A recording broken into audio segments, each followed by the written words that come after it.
Morning, ഞാൻ കീർത്തന. നമുക്ക് പുതിയൊരു ചാപ്റ്റർ തുടങ്ങാം, നെറ്റ്വർക്ക് അനാലിസിസ്. അപ്പോൾ ഫസ്റ്റ് നമ്മളൊരു ചാപ്റ്റർ തുടങ്ങുമ്പോൾ ആദ്യം അറിഞ്ഞിരിക്കേണ്ടത് എന്താ? അതെങ്ങനെ വരയ്ക്കുന്നു എന്നാണോ? അല്ല, അതാദ്യം എന്താണ്, എന്തിനാണ് നമ്മൾ യൂസ് ചെയ്യുന്നതെന്നുള്ളത് നമ്മൾ ആദ്യം തന്നെ അറിഞ്ഞിരിക്കണം. അപ്പോൾ എന്താണ് നെറ്റ്വർക്കിംഗ് അനാലിസിസ്? ഒരു കമ്പനി അല്ലെങ്കിൽ ഏതെങ്കിലും ഒരു സ്ഥലം, അവിടെ നമുക്കൊരു പ്രൊജക്റ്റ് കിട്ടുന്നു, അല്ലെങ്കിൽ ഒരു പുതിയൊരു ജോബ് നമുക്ക് ഹാൻഡ് ഓവർ ചെയ്ത് കിട്ടുന്നു, നമ്മളത് ചെയ്തു കൊടുക്കണം. അത് ചെയ്തു കൊടുക്കണമെന്നുണ്ടെങ്കിൽ നമ്മൾ ആദ്യം എന്ത് ചെയ്യും? അതിലെന്തൊക്കെ ചെയ്യാനുണ്ട് പൊതുവെ എന്നൊക്കെ നോക്കി അത് എത്ര ദിവസം കൊണ്ട് ഓരോ ആക്ടിവിറ്റീസ് അല്ലെങ്കിൽ ഏതെങ്കിലും ഓരോ പ്രോസസ്സുകൾ, എത്രയൊക്കെ പ്രോസസ്സ് കൂടെ നമുക്ക് പോകണം, ആ ഓരോ പ്രോസസ്സും എങ്ങനെ നമുക്ക് കൊണ്ടുപോകാം, എത്ര ദിവസം കൊണ്ട് നമുക്കത് കംപ്ലീറ്റ് ചെയ്യാം എന്നുള്ളത് നമുക്കറിയണം. അപ്പോൾ അതറിയാൻ വേണ്ടിയിട്ട് നമ്മൾ ചെയ്യുന്ന ഒരു ടെക്നിക്കാണ് നെറ്റ്വർക്ക് അനാലിസിസ്. അപ്പോൾ പേര് പോലെ തന്നെ ആദ്യം നമുക്കൊരു ഡയഗ്രാം വരയ്ക്കണം, ഒരു നെറ്റ്വർക്കിനെ വരയ്ക്കണം. അതിനുള്ള ആക്ടിവിറ്റീസിനെ നമ്മൾ കണ്ടുപിടിച്ച് അതിൻ്റെ ഒരു മെത്തേഡിൽ കൂടെ നമുക്ക് നെറ്റ്വർക്ക് വരച്ചിട്ട് നമ്മൾക്ക് കിട്ടിയ പ്രൊജക്റ്റ് അല്ലെങ്കിൽ ജോബിനെ കൃത്യമായി പ്ലാൻ ചെയ്ത് സ്കെഡ്യൂൾ ചെയ്ത് കൺട്രോൾ ചെയ്ത് നമ്മുടെ ആ പ്രൊജക്റ്റ് അല്ലെങ്കിൽ ജോബിനെ മൊത്തമായിട്ട് അനലൈസ് ചെയ്യാൻ വേണ്ടിയിട്ടാണ് നമ്മൾ നെറ്റ്വർക്ക് അനാലിസിസ് നോക്കുന്നത്. അപ്പോൾ ജസ്റ്റ് ഈ ഇൻട്രൊഡക്ഷൻ കഴിഞ്ഞ് കഴിഞ്ഞാൽ നമുക്ക് എന്ത് ചെയ്യാം, അതിൻ്റെ തിയറി, കുറച്ചൊരു ഡെഫിനേഷൻ എങ്ങനെ ഉണ്ടാവും എന്നുള്ളത് നമുക്ക് നോക്കാം. നെറ്റ്വർക്ക് അനാലിസിസ് എന്ന് പറഞ്ഞു കഴിഞ്ഞാൽ നമ്മൾ പറഞ്ഞു, ഒരു ഇൻട്രൊഡക്ഷൻ പറഞ്ഞു. എന്തായിരുന്നു? ഒരു പ്രൊജക്റ്റ്, നമുക്ക് കമ്പനിക്ക് കിട്ടുന്ന ഒരു ജോബ്, ആ ജോബിനെ നമ്മൾ എന്ത് ചെയ്യുന്നു, ഒരു നെറ്റ്വർക്കിൻ്റെ രൂപത്തിലേക്ക് വരയ്ക്കുന്നു. എങ്ങനെ? അതിലുള്ള ആക്ടിവിറ്റീസ് എന്തൊക്കെയാണെന്ന് നമ്മൾ സോർട്ട് ഔട്ട് ചെയ്തിട്ട് നമ്മൾ പ്രോപ്പറായ ഒരു ഡയഗ്രാം വരച്ചിട്ട് അതിനെങ്ങനെ നമ്മൾ പ്രോപ്പറായിട്ട് ഷെഡ്യൂൾ ചെയ്യണം, പ്ലാൻ ചെയ്യണം, എങ്ങനെയാണ് നമ്മൾ അതിനെ കൺട്രോൾ ചെയ്യേണ്ടത്, ഏതൊക്കെ ഏരിയാസാണ് കോൺസെൻട്രേറ്റ് ചെയ്യേണ്ടത്, ഇതൊക്കെ നമുക്ക് അനലൈസ് ചെയ്യാൻ വേണ്ടിയിട്ട് ആ പ്രൊജക്റ്റിനെ മൊത്തം എങ്ങനെ നമ്മൾ കൊണ്ടുപോകണം എന്നറിയാൻ വേണ്ടിയിട്ട് യൂസ് ചെയ്യുന്നൊരു ടെക്നിക്കാണ് നെറ്റ്വർക്ക് അനാലിസിസ് എന്ന് പറയുന്നത്. അപ്പോൾ അതിനൊരു ഡെഫിനേഷനായിട്ട് പറയുകയാണെങ്കിൽ, network analysis in a project planning is a technique of planning, scheduling and controlling the project. എങ്ങനെ? By drawing a network diagram എന്തിൻ്റെ of different activities to be performed for completing the job. ആ ജോബിനെ complete ചെയ്യാൻ എന്തൊക്കെ activities ഉണ്ടോ അതിന് network ഡയഗ്രാമിൽ കൂടെ വരയ്ക്കുന്നു. എന്നിട്ടാണ് നമ്മൾ റെപ്രസെൻറ്റേറ്റ് ചെയ്യുന്നത്. അങ്ങനെ ആ പ്രൊജക്റ്റിനെ എങ്ങനെ പ്ലാൻ ചെയ്യണം, എങ്ങനെ സ്കെഡ്യൂൾ ചെയ്യണം, എങ്ങനെ കൺട്രോൾ ചെയ്യണമെന്ന് നമ്മൾ പ്രോപ്പറായിട്ട് മനസ്സിലാക്കുന്നു. അതിൻ്റെ രണ്ട് ടെക്നിക്ക് ഉണ്ടെന്ന് നമ്മൾ പറഞ്ഞു. എന്തൊക്കെയാണ്? ഒന്ന് ക്രിട്ടിക്കൽ പാത്ത് മെത്തേഡും ഒന്ന് പെർട്ട്. എന്താണ്? Project evaluation and review technique എന്ന് പറയുന്ന നെറ്റ്വർക്ക് അനാലിസിസിൽ നമ്മൾ പറഞ്ഞു, ഒരു ആക്ടിവിറ്റി എന്ന് പറയുന്നത് നെറ്റ്വർക്കിലൂടെ വരച്ച് റെപ്രസെൻറ്റേറ്റ് ചെയ്ത് പ്രൊജക്റ്റിനെ അനലൈസ് ചെയ്യുന്നതാണെന്ന്. അപ്പോൾ ഫസ്റ്റ് നമുക്ക് എന്താണ് ആക്ടിവിറ്റി എന്നറിയണം. ആക്ടിവിറ്റി എന്താണെന്ന് വെച്ചാൽ, നമ്മൾ ആ പ്രൊജക്റ്റിൻ്റെ ഒരു പോർഷൻ, ആ പ്രൊജക്റ്റിൻ്റെ ഒരു പോർഷൻ കൊണ്ടുവരുമ്പോൾ അല്ലെങ്കിൽ കൊണ്ട് നടത്തുമ്പോൾ നമുക്കവിടെ ഒരു ടൈം കൺസംഷൻ ഉണ്ടാവുന്നുണ്ട്, നമ്മുടെ റിസോഴ്സിൻ്റെ കൺസംഷൻ ഉണ്ടാവുന്നുണ്ട് എങ്കിൽ ആ പോർഷനെ നമുക്ക് പറയാം ആക്ടിവിറ്റി എന്ന്. അപ്പോൾ ഒരു ഡെഫിനേഷനായിട്ട് എഴുതുകയാണെങ്കിൽ എന്തായിരിക്കും?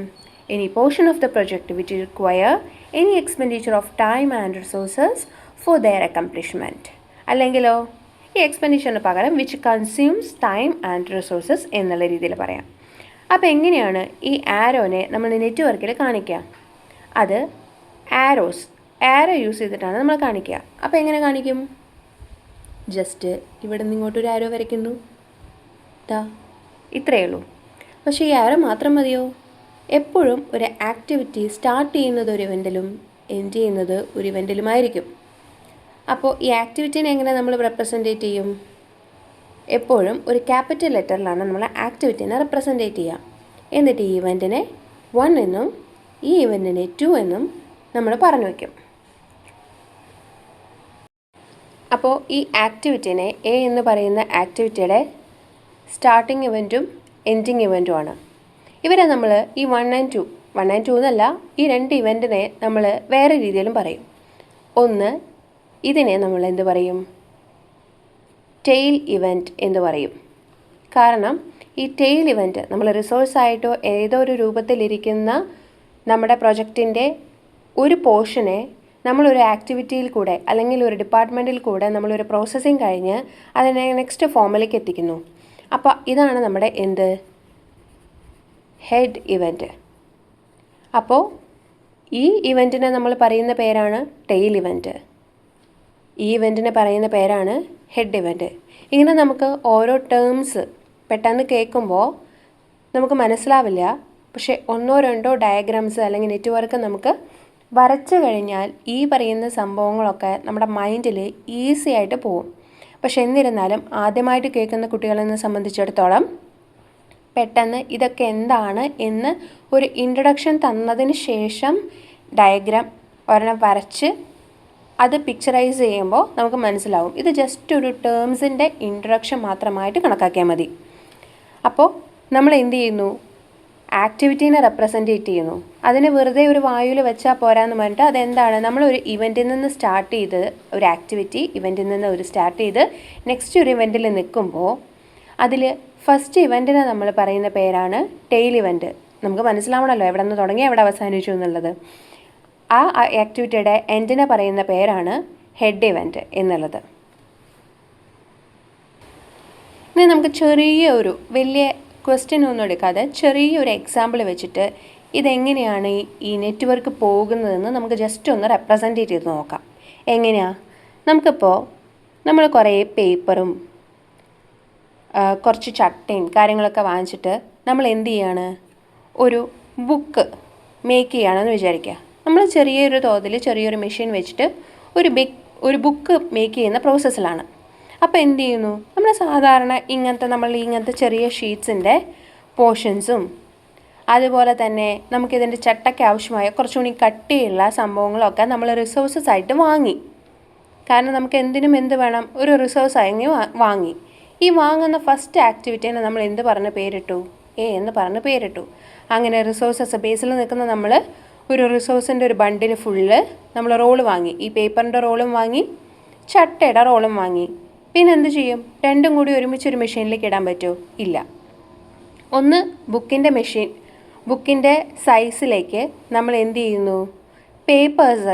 ഒരു പേപ്പർ, അതായത് ചട്ടയാണെങ്കിൽ ഒരു ഷീറ്റ് മതി. പക്ഷേ ബുക്കിൻ്റെ സാധാ നോർമൽ പേജ് അങ്ങനെ മതിയോ? ഒരു 10, 100, 240, 360 അങ്ങനെ എന്താണോ നമ്മൾ ബുക്കിൻ്റെ പേജിൻ്റെ നമ്പർ പറയുന്നത് അത്രയും സെറ്റ് ഓഫ് പേപ്പേഴ്സിനെ നമ്മൾ അട്ടിയായിട്ട് വെച്ചിട്ട് നമ്മുടെ ബുക്കിൻ്റെ സൈസിലേക്ക് അതിനെ കട്ട് ചെയ്യണം.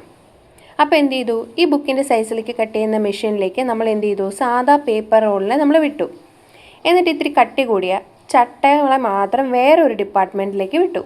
ഏത് ഡിപ്പാർട്ട്മെൻറ്റിലേക്ക്? അതും ഇതേ ബുക്കിൻ്റെ സൈസിലേക്ക് കട്ട് ചെയ്യുക. അത്രയേ ഉള്ളൂ.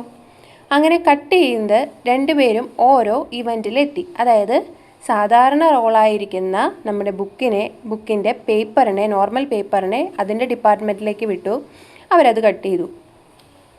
ഇവിടെ വേറൊരു നമ്മുടെ റിസോഴ്സിലുണ്ടായിരുന്ന നമ്മുടെ കട്ടിയുള്ള ചട്ടയുടെ പേപ്പറിനെ നമ്മൾ എങ്ങോട്ട് വിട്ടു? അവരുടെ ഡിപ്പാർട്ട്മെൻറ്റിലേക്ക് പറഞ്ഞു വിട്ടു. അവിടെ എന്ത് പ്രോസസ്സാണ് നടന്നത്?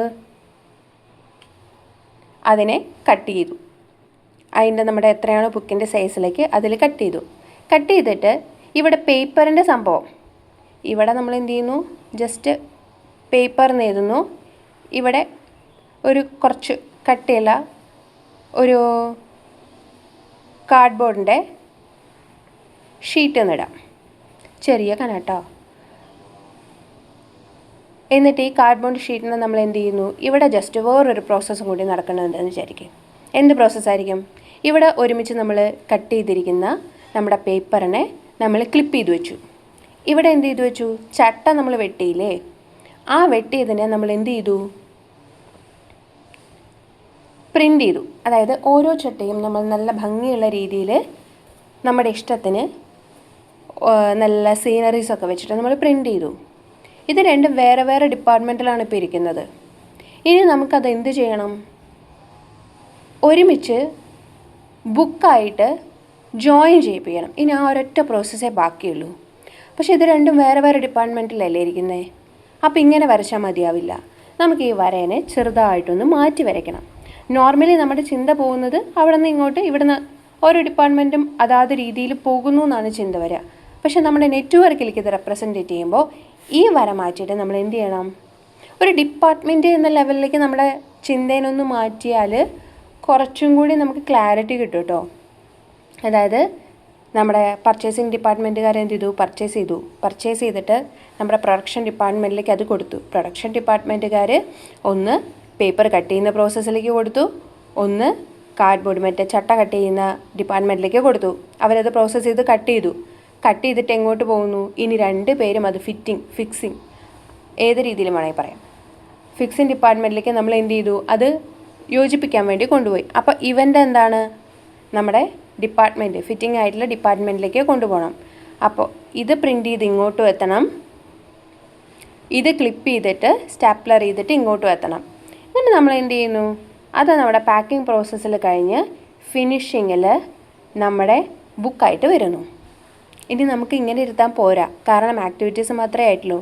നമ്മുടെ ഇവൻറ്റ്സിനെയൊക്കെ നമ്മൾ നമ്പർ ചെയ്യണം. അപ്പോൾ നമ്പർ ചെയ്യുമ്പോൾ എങ്ങനെ നമ്പർ ചെയ്യും? എങ്ങനെ വേണമെങ്കിൽ നമ്പർ ചെയ്യാൻ പറ്റില്ല. അതിൻ്റെ tail event to head event എന്നുള്ള ഡയറക്ഷനിലാണ് നമ്മൾ നമ്പർ ചെയ്യുക. അപ്പോൾ ഇവിടെ എത്തുമ്പോൾ ഒരു കൺഫ്യൂഷൻ വരും, ഇവിടെ ആദ്യം നമ്പർ ചെയ്യുന്നുള്ളത്. അപ്പോൾ നമ്മളിവിടെ 1 ടെയിൽ ഇവൻറ്റ് ഇട്ടു, ഇവിടെ ഹെഡ് ഇവൻറ്റ് 2 എന്നിട്ടു. പിന്നെ ഈ ആക്ടിവിറ്റീസിനെ സംബന്ധിച്ച് ആരാ ടെയിൽ ആരാ ഹെഡ്? 2 ടെയിലായിട്ട് വരും, ഇവിടെ ഹെഡായിട്ട് വരും. അപ്പോൾ ജനറലി വേറെ ഒരു എക്സ്ട്രാ സിറ്റുവേഷൻസും ഒക്യൂർ ചെയ്യുന്നില്ലെങ്കിൽ നമ്മൾ എങ്ങനെ നമ്പർ ചെയ്യും? എപ്പോഴും ടോപ്പ് ടു ബോട്ടം ആണ് നമ്പർ ചെയ്യുക. അതായത് മുകൾ ഭാഗത്തെ നമ്മൾ നെക്സ്റ്റ് നമ്പർ കൊടുക്കും, ഏത് 3, താഴെ 4, എന്നിട്ട് ടെയിൽ ഇവൻറ്റും ഹെഡ് ഇവൻറ്റും. ഹെഡ് ഇവൻ്റ് ഏതാ? 5, ഇതിൻ്റെ ഹെഡ് ഇവൻ്റ് ഏതാ? 6. ഇങ്ങനെയാണ് നമ്മൾ അതിനെ നമ്പറിങ് കൊടുക്കുക. അപ്പം നമ്മൾ എന്ത് ചെയ്തു, ആദ്യം 1 എന്ന ഡിപ്പാർട്ട്മെൻറ്റിൽ നിന്ന് റിസോഴ്സസ് വാങ്ങുന്ന ആക്ടിവിറ്റി ചെയ്ത് 2 എന്ന ഡിപ്പാർട്ട്മെൻറ്റിലേക്ക് എത്തി. 2 എന്നുള്ള ഡിപ്പാർട്ട്മെൻറ്റിൽ നിന്ന് പേപ്പറിനെ കട്ട് ചെയ്യാൻ വേണ്ടിയിട്ട് ഇങ്ങോട്ട് കൊണ്ടുപോയി, ചട്ടേനെ കട്ട് ചെയ്യാൻ വേണ്ടിയിട്ട് നമ്മൾ ഇങ്ങോട്ട് പോയി. അത് കഴിഞ്ഞ് പേപ്പർ ഡിപ്പാർട്ട്മെൻറ്റിൽ എന്താ ഉണ്ടായത്? അവരത് സ്റ്റാപ്ലർ ചെയ്തിട്ട് ബുക്കാക്കുന്ന ഡിപ്പാർട്ട്മെൻറ്റിലേക്ക് എത്തിച്ചു. ഇവരതിനെ പുറംചട്ട നല്ല ഭംഗിയുള്ള പുറംചട്ടയൊക്കെ ആക്കി പ്രിൻറ്റ് ചെയ്തിട്ട് ബുക്ക് ആക്കുന്ന ഡിപ്പാർട്ട്മെൻറ്റിലാക്കി. എന്നിട്ട് അവിടെ നിന്ന് നേരെ എന്ത് ചെയ്തു, അതിനെ ഫിക്സ് ചെയ്ത് പാക്ക് ചെയ്ത് ഫിനിഷ്ഡ് പ്രൊഡക്റ്റ് ആക്കിയിട്ട് 6ലേക്ക് എത്തിച്ചു. അതാണ് നമ്മുടെ എൻഡ് ഇവൻറ്റ്. അതായത് എപ്പോഴും ഒരു സ്റ്റാർട്ടിങ് ഇവൻറ്റ് ഉണ്ടാവും, എപ്പോഴും ഒരു എൻഡിങ് ഇവൻറ്റ് ഉണ്ടാവും. ഇതാണ് ഒരു പ്രോപ്പറായിട്ടുള്ള നെറ്റ്വർക്ക് ഡയഗ്രാമത്തിൻ്റെ സ്റ്റാർട്ടിങ്ങും എൻഡിങ്ങും. അതായത് ഒരിക്കലും ഒരു ആക്ടിവിറ്റി നമ്മളിങ്ങനെ ജസ്റ്റ് ഓപ്പൺ ആയിട്ട് ഒരിക്കലും ഒരു നെറ്റ്വർക്കിൽ എൻഡ് ആവാൻ പാടില്ല. അതേതെങ്കിലും ഒരു രീതിയിൽ ഒരു ഇവൻ്റായിട്ട് എൻഡായിട്ടേ അവസാനിക്കാൻ പാടുള്ളൂ. അതായത് ഏതൊരു പ്രൊജക്റ്റും നമ്മൾ തുടങ്ങുമ്പോൾ ഒരു ഇവൻറ്റിലും അവസാനിക്കുമ്പോൾ ഒരു ഇവൻറ്റിലുമായിട്ട് വേണം നമ്മൾ എന്ത് ചെയ്യാൻ, നെറ്റ്വർക്ക് വരയ്ക്കാൻ. അപ്പോൾ എന്ത് ഡൗട്ട് ഉണ്ടെങ്കിലും ചോദിക്കാൻ, നമുക്ക് എത്ര പ്രാവശ്യം വേണമെങ്കിലും പറഞ്ഞു തരാനും റെഡിയാണ്. അപ്പോൾ ഇത് വെച്ചിട്ട് നമുക്ക് എന്ത് ചെയ്യാം, കുറച്ച് ടേംസ് ഇപ്പോൾ നമ്മൾ ടെയിൽ ഇവൻറ്റ് ഹെഡ് ഇവൻ്റ് ഒക്കെ പഠിച്ചു, ആക്ടിവിറ്റീസ് എന്താണെന്നും പഠിച്ചു, ആക്ടിവിറ്റീസ് എങ്ങനെ വരയ്ക്കുന്നും പഠിച്ചു. അപ്പോൾ നമുക്ക് എന്തൊക്കെ ആക്ടിവിറ്റീസ് ഉണ്ട് എന്നുള്ള ടേംസ് നമുക്ക് നെക്സ്റ്റ് പഠിക്കാം. എന്തൊക്കെയാണ്? ഒന്ന് പ്രിസീഡിങ് ആക്ടിവിറ്റി, ഒന്ന് സക്സീഡിങ് ആക്ടിവിറ്റി, ഒന്ന് സൈമിൾട്ടേനിയസ് ആക്ടിവിറ്റി, ഡമ്മി ആക്ടിവിറ്റി. 4 വരെ നമുക്കിപ്പോൾ പഠിക്കാം. അതിൽ 3 ആളെ ഞാൻ ഇതിന്ന് തന്നെ റെപ്രസെൻറ്റ് ചെയ്ത് കാണിക്കാം. എങ്ങനെ? Preceding activity. ഈ പ്രിസീഡിങ് ആക്ടിവിറ്റി എന്ന് പറഞ്ഞു കഴിഞ്ഞാൽ എന്താണ്? ഒരു ആക്ടിവിറ്റിക്ക് മുന്നേ നടക്കുന്നത് ആക്ടിവിറ്റി എന്താണോ അത് പ്രിസീഡിങ് ആക്ടിവിറ്റി. കുറച്ചും കൂടി പോളിഷ് ചെയ്ത് പറഞ്ഞു കഴിഞ്ഞാൽ activities that must be completed immediately prior to another activity. അതായത് 2 to 3 എന്ന് ഉള്ള നമ്മുടെ പേപ്പർ കട്ടിംഗ് ആക്ടിവിറ്റി നടക്കണമെങ്കിൽ ആദ്യം എന്ത് ചെയ്യണം? പേപ്പർ വാങ്ങിക്കണം. ഓക്കെ, അതാണ് നമ്മുടെ പ്രിയർ ആക്ടിവിറ്റി. 2 to 3 എന്ന ആക്ടിവിറ്റിക്ക് പ്രിയർ ആയിട്ടുള്ള ആക്ടിവിറ്റി എന്താണ്? 1 to 2 എന്നുള്ളതാണ് ആക്ടിവിറ്റി. ഇതിലിപ്പോൾ ഞാൻ വേറെ ആക്ടിവിറ്റിക്ക് പേര് കൊടുത്തിട്ടില്ല, അതിൽ 2 രീതിയിൽ നമുക്ക് റെപ്രസെൻറ്റേറ്റ് ചെയ്യാം എന്നുള്ളതുകൊണ്ട് അപ്പം ഞാനിപ്പോൾ ഇവിടെ ഒരു പേരിടാം കേട്ടോ, ABCDEF. അപ്പോൾ നമുക്ക് കുറച്ചും കൂടി 2 to 3, 3 to 4 എന്ന് പറയുന്നതിനെക്കാട്ടും നിങ്ങൾക്ക് സ്റ്റാർട്ടിങ്ങിൽ കുറച്ച് എളുപ്പമാവാൻ വേണ്ടിയിട്ട് എന്ത് ചെയ്യാം, അപ്പോൾ 2 to 3 എന്നുള്ള ആക്ടിവിറ്റിക്ക് പ്രിയർ ആയിട്ടുള്ള ആക്ടിവിറ്റി എന്താണ്? 1 to 2. അപ്പോൾ ഈ 2 to 4ൻ്റെ പ്രിയറോ? അതും 1 to 2, കാരണം പർച്ചേസിങ് 2 ഡിപ്പാർട്ട്മെൻറ്റിലേക്ക് വരുന്നു. അപ്പോൾ 3 to 5 എന്നുള്ള സ്റ്റാപ്ലറിങ് ഡിപ്പാർട്ട്മെൻറ്റിലേക്ക് അല്ലെങ്കിൽ അത് ക്ലിപ്പ് ചെയ്യുന്ന ഡിപ്പാർട്ട്മെൻറ്റിലേക്ക് എത്തുമ്പോഴേക്കും അവരെ സംബന്ധിച്ചിട്ട് ആരാണ് പ്രിയർ ആയിട്ടുള്ള ഡിപ്പാർട്ട്മെൻറ്റ് എന്ന് പറയുന്നത്, അല്ലെങ്കിൽ പ്രിയർ ആയിട്ടുള്ള ആക്ടിവിറ്റി അവരെന്ത് ചെയ്യണം, കംപ്ലീറ്റ് ചെയ്തിരിക്കണം. മസ്റ്റായിട്ടും കംപ്ലീറ്റ് ചെയ്യേണ്ടത് എന്താണ്, പ്രോപ്പറായിട്ട് നമ്മളത് കറക്റ്റായിട്ട് ഒരേപോലെ ഒരു 100 പേജ് അല്ലെങ്കിൽ 240 പേജ് അല്ലെങ്കിൽ 360 പേജ് ഒരേപോലെ അലൈൻ ചെയ്ത് വെച്ചിട്ട് വേണം നെക്സ്റ്റ് ഡിപ്പാർട്ട്മെൻറ്റ്, സ്റ്റാഫ് പ്ലാനിങ് ഡിപ്പാർട്ട്മെൻറ്റിലേക്ക് അല്ലെങ്കിൽ അതിൻ്റെ റോളിലേക്ക് നമുക്ക് എന്ത് ചെയ്യാൻ, പേപ്പറിനെ കൊണ്ടുവരാൻ. അപ്പം നമ്മൾ എന്ത് ചെയ്യുന്നു, ഈ ഡിപ്പാർട്ട്മെൻറ്റാണ് നമ്മുടെ പ്രിയർ ഡിപ്പാർട്ട്മെൻറ്റ്. ആരെ സംബന്ധിച്ച്, 3 and 4 സംബന്ധിച്ചിട്ട്. നേരെ തിരിച്ച് പറയുകയാണെങ്കിൽ എന്താണ്, സക്സീഡിങ് ആക്ടിവിറ്റി ആരാന്നുള്ളത്.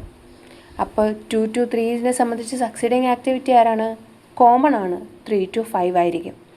എന്തുകൊണ്ട്, നമ്മളുടെ കഴിഞ്ഞാൽ നെക്സ്റ്റ് വരുന്ന ആക്ടിവിറ്റി ഏതാണോ അതാണ് സക്സീഡിങ് ആക്ടിവിറ്റി.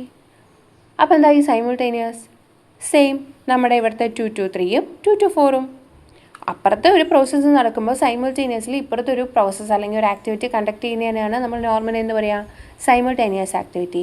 ഒരു 3-4 ഹെഡായിട്ട് അവർ പ്രത്യേകം പേരെടുത്ത് പറയുന്നു എന്നല്ലാതെ ഒരു 1-2 ഡയഗ്രാംസ് വരച്ച് കഴിയുമ്പോൾ ഇത്രയും വലിയ കൺഫ്യൂഷൻസ് ഒന്നും നമുക്ക് മൈൻഡിൽ ഉണ്ടാവില്ല. വളരെ ഈസി ആയിട്ട് ഏതാണ് പ്രിസൈഡിങ്, ഏതാണ് സക്സീഡിങ്, ഏതാണ് സൈമിൾട്ടേനിയസ് എന്ന് ചോദിക്കുമ്പോൾ 1-2 ഡയഗ്രാം മാക്സിമം. അത് കഴിയുമ്പോഴേക്കും എല്ലാവർക്കും വളരെ പെട്ടെന്ന് എല്ലാ സാധനങ്ങളും പറയാൻ പറ്റുന്നതായിരിക്കും. ഇനി ഡമ്മി ആക്ടിവിറ്റി എന്ന് പറഞ്ഞു കഴിഞ്ഞാൽ എന്താണ്, അതിപ്പോൾ പറയണ്ട. കാരണം എന്താണെന്നറിയോ, ഈ ആക്ടിവിറ്റിയിൽ ഡമ്മി വരച്ചിട്ടില്ല. അപ്പോൾ നമുക്ക് ഡമ്മി വരുന്ന സിറ്റുവേഷൻസിൽ ഡമ്മി എന്താണ്, അതെങ്ങനെ, എന്താണ് എന്നുള്ള ഡീറ്റെയിൽസ് ഫുള്ളായിട്ട് പറഞ്ഞുതരാം. ആക്ടിവിറ്റീസിൽ കഴിഞ്ഞു കഴിഞ്ഞാൽ നമ്മൾ ഇവൻറ്റ്സിനെ പറഞ്ഞു. ഇവൻറ്റിൽ നമ്മൾ ആദ്യം പരിചയപ്പെട്ട 2 ആൾക്കാരായിരുന്നു, ഒന്ന് ടെയിൽ ഇവൻറ്റും ഒന്ന് ഹെഡ് ഇവൻറ്റും. ഇനി നമുക്ക് 2 ആൾക്കാരെ കൂടെ പരിചയപ്പെടാനുണ്ട്. ആരൊക്കെയത്, ഒന്ന് ബേസ്റ്റ് ഇവൻറ്റ്, ഒന്ന് മെർജ് ഇവൻറ്റ്. അപ്പോൾ ഇവിടെയുണ്ട് ബേസ്റ്റ് ഇവൻറ്റും മെർജ് ഇവൻറ്റും. നമുക്ക് ഈ എക്സാമ്പിളിൽ തന്നെ നോക്കാം, ആരാണ് ബേസ്റ്റ് ഇവൻറ്റ്, ആരാണ് മെർജ് ഇവൻറ്റ്. പേര് പറയുന്ന പോലെ ഒന്ന് പൊട്ടിത്തെറിച്ച് പോവും. എങ്ങോട്ട്, ഒരു ഇവൻറ്റിൽ നിന്ന് പല ഡിപ്പാർട്ട്മെൻറ്റിലേക്കായിട്ട് ആ ഇവൻറ്റിൻ്റെ ആക്ടിവിറ്റീൻ്റെ റിസൾട്ട് എന്താണോ അത് പല ഡിപ്പാർട്ട്മെൻറ്റിലേക്കായിട്ട് നമ്മൾ ഷിഫ്റ്റ് ചെയ്ത് പോകുന്നുണ്ട് എന്നുണ്ടെങ്കിൽ അതാണ് ബേസ്റ്റ് ഇവൻറ്റ്. അതായത് ഇവിടെ നമ്മൾ റോള് കൊണ്ടുവന്ന് വെച്ചെന്നുണ്ടെങ്കിലും അതിൽ കുറച്ച് ഭാഗം എങ്ങോട്ട് പോയി, പേപ്പർ കട്ടിങ്ങിലേക്കും കുറച്ച് ഭാഗം നമ്മുടെ ആ ചട്ട കട്ട് ചെയ്യുന്നതിലേക്കും പോയി ഇല്ലേ. അപ്പോൾ നമ്മളെ ഈ ഡയഗ്രത്തിനെ സംബന്ധിച്ച് ആരാണ് ബേസ്റ്റ് ഇവൻറ്റ്, ഇങ്ങനെ വരച്ച് കഴിഞ്ഞാൽ ആക്ടിവിറ്റി ആയിട്ട് തോന്നണ്ട. ഓക്കെ, ഇതാണ് ഫസ്റ്റ് ഇവൻറ്റ്. അപ്പോൾ കോമൺലി നമ്മുടെ മെർജ് ഇവൻറ്റ് ഏതായിരിക്കും, സിമ്പിളാണ്, പേരൊക്കെ കുറേ ഉണ്ടെന്നേ ഉള്ളൂ. ഇതാണ് നമ്മുടെ എന്ത്, മെർജ് ഇവൻറ്റ്. അപ്പം നമുക്ക് അതിൻ്റെ ഘനഗാംഭീര്യമായിട്ടുള്ള ഡെഫിനിഷനിലേക്ക് പോകാം. എന്താണ് ബേസ്റ്റ് ഇവൻ്റ് എന്ന് പറഞ്ഞാൽ, ഒരു ഇവൻറ്റ് സ്റ്റാർട്ട് ചെയ്യുന്നത് ഒരു 3-2 അതിലധികമോ ആക്ടിവിറ്റീസ് ഒരു ഇവൻറ്റിൽ നിന്ന് സ്റ്റാർട്ട് ചെയ്യുന്നുണ്ടെങ്കിൽ, ഒരു ഇവൻറ്റിൽ നിന്ന് 2 അതിലധികമോ ആക്ടിവിറ്റീസിനെ സ്റ്റാർട്ട് ചെയ്യുന്നുണ്ടെങ്കിൽ ആ ഇവൻറ്റിനെ പറയുന്ന പേരാണ് ബേസ്റ്റ് ഇവൻറ്റ്. അപ്പോൾ സ്വാഭാവികമായിട്ടും ആര് വരും, മെർജ് ഇവൻറ്റ്. 2 അതിലധികമോ ആക്ടിവിറ്റീസ് ജോയിൻ ചെയ്യുന്നത് ഒരു ഇവൻറ്റിലേക്കാണെങ്കിൽ ആ ഇവൻറ്റിനെ നമ്മൾ എന്ത് പറയുന്നു, മെർജ് ഇവൻറ്റ് എന്ന് പറയുന്നു. ഇത്രയും സിമ്പിളായിട്ടുള്ള കാര്യങ്ങളെയാണ് നമ്മൾ വലിയ വലിയ പേരിട്ട് വിളിക്കുന്നത്. നമുക്ക് എന്ത് ചെയ്യാം, നമുക്കേ ഒരു നെറ്റ്വർക്ക് ഡയഗ്രാം വരച്ചു നോക്കാം. അപ്പോൾ ഇതാണ് നമ്മുടെ ക്വസ്റ്റ്യനിൽ നമുക്ക് ആക്ടിവിറ്റീസ് ഏതൊക്കെയാണെന്ന് തന്നിട്ടുണ്ട്. A to K വരെ തന്നിട്ടുണ്ട്. അതിൻ്റെ പ്രിസൈഡിങ് ആക്ടിവിറ്റീസിനെ തന്നിട്ടുണ്ട്. ഇതാണ് നമുക്ക് നെറ്റ്വർക്ക് ഡയഗ്രാം വരയ്ക്കാനുള്ള ഒരു ലീഡിങ് പോയിൻറ്റ്. അല്ലെങ്കിൽ ഇത് വെച്ചിട്ടാണ് നമ്മൾ എന്ത് ചെയ്യുന്നത്, നെറ്റ്വർക്ക് വരയ്ക്കേണ്ടത്. അപ്പോൾ എങ്ങനെ വായിക്കും, ചില സമയത്ത് ഇവിടെ പ്രിസൈഡിങ് എന്നുള്ളതിന് പകരം നമുക്ക് എന്ത് ചെയ്യും, സക്സീഡിങ് തരും. ഓക്കെ, അപ്പോൾ A എന്ന് പറയുന്നതിന് പ്രിസൈഡിങ് ആരുമില്ല. അതിനർത്ഥം എന്താ, A ആണ് തുടക്കക്കാരൻ. എനെ വേണം നമ്മൾ ആദ്യമായിട്ട് വരയ്ക്കാൻ. നമുക്ക് വരച്ച് വയ്ക്കാം. A എന്തായാലും ആദ്യമല്ലേ, അതുകൊണ്ട് വലിയ പേടിക്കാനൊന്നുമില്ല. അപ്പോൾ എന്ത് ചെയ്തു, നമ്മൾ A എന്ന ആക്ടിവിറ്റീനെ വരച്ചു. 2 ഇവൻറ്റ് നമ്പറിങ് നമുക്കിപ്പോൾ ചെയ്യേണ്ട. പിന്നെ നെക്സ്റ്റിൽ നമ്മൾ 2 A കാണുന്നുണ്ട്. ഓക്കെ, അപ്പോൾ Aയിൽ നിന്ന് ആര് സ്റ്റാർട്ട് ചെയ്യുന്നുണ്ട്, B സ്റ്റാർട്ട് ചെയ്യുന്നുണ്ട്. A എന്ന പ്രൊസീഡിങ്ങിൽ നിന്ന് B സ്റ്റാർട്ട് ചെയ്യുന്നുണ്ട്. അതുപോലെ തന്നെ നെക്സ്റ്റ് നമുക്കൊന്ന് വെറുതെ കണ്ടുപിടിച്ച് നോക്കാം. Aയിൽ നിന്ന് ആര് സ്റ്റാർട്ട് ചെയ്യുന്നുണ്ട്, C സ്റ്റാർട്ട് ചെയ്യുന്നുണ്ട്. അപ്പോൾ Aയിൽ നിന്ന് 2 ആക്ടിവിറ്റീസ് ജനറേറ്റ് ചെയ്യുന്നുണ്ട്. നമുക്ക് 2 ആക്ടിവിറ്റീസിനെ ജനറേറ്റ് ചെയ്യാം. അപ്പോൾ 2 എണ്ണം ഉള്ളതുകൊണ്ട് നമുക്കൊന്ന് ഇത്തിരി ഭംഗിയിൽ വരയ്ക്കാൻ നമ്മൾ എന്ത് ചെയ്യുന്നു, 2 ആംഗിളിലേക്ക്, കാണുമ്പോൾ ഒരു വൃത്തി ഉണ്ടാവണ്ടേ.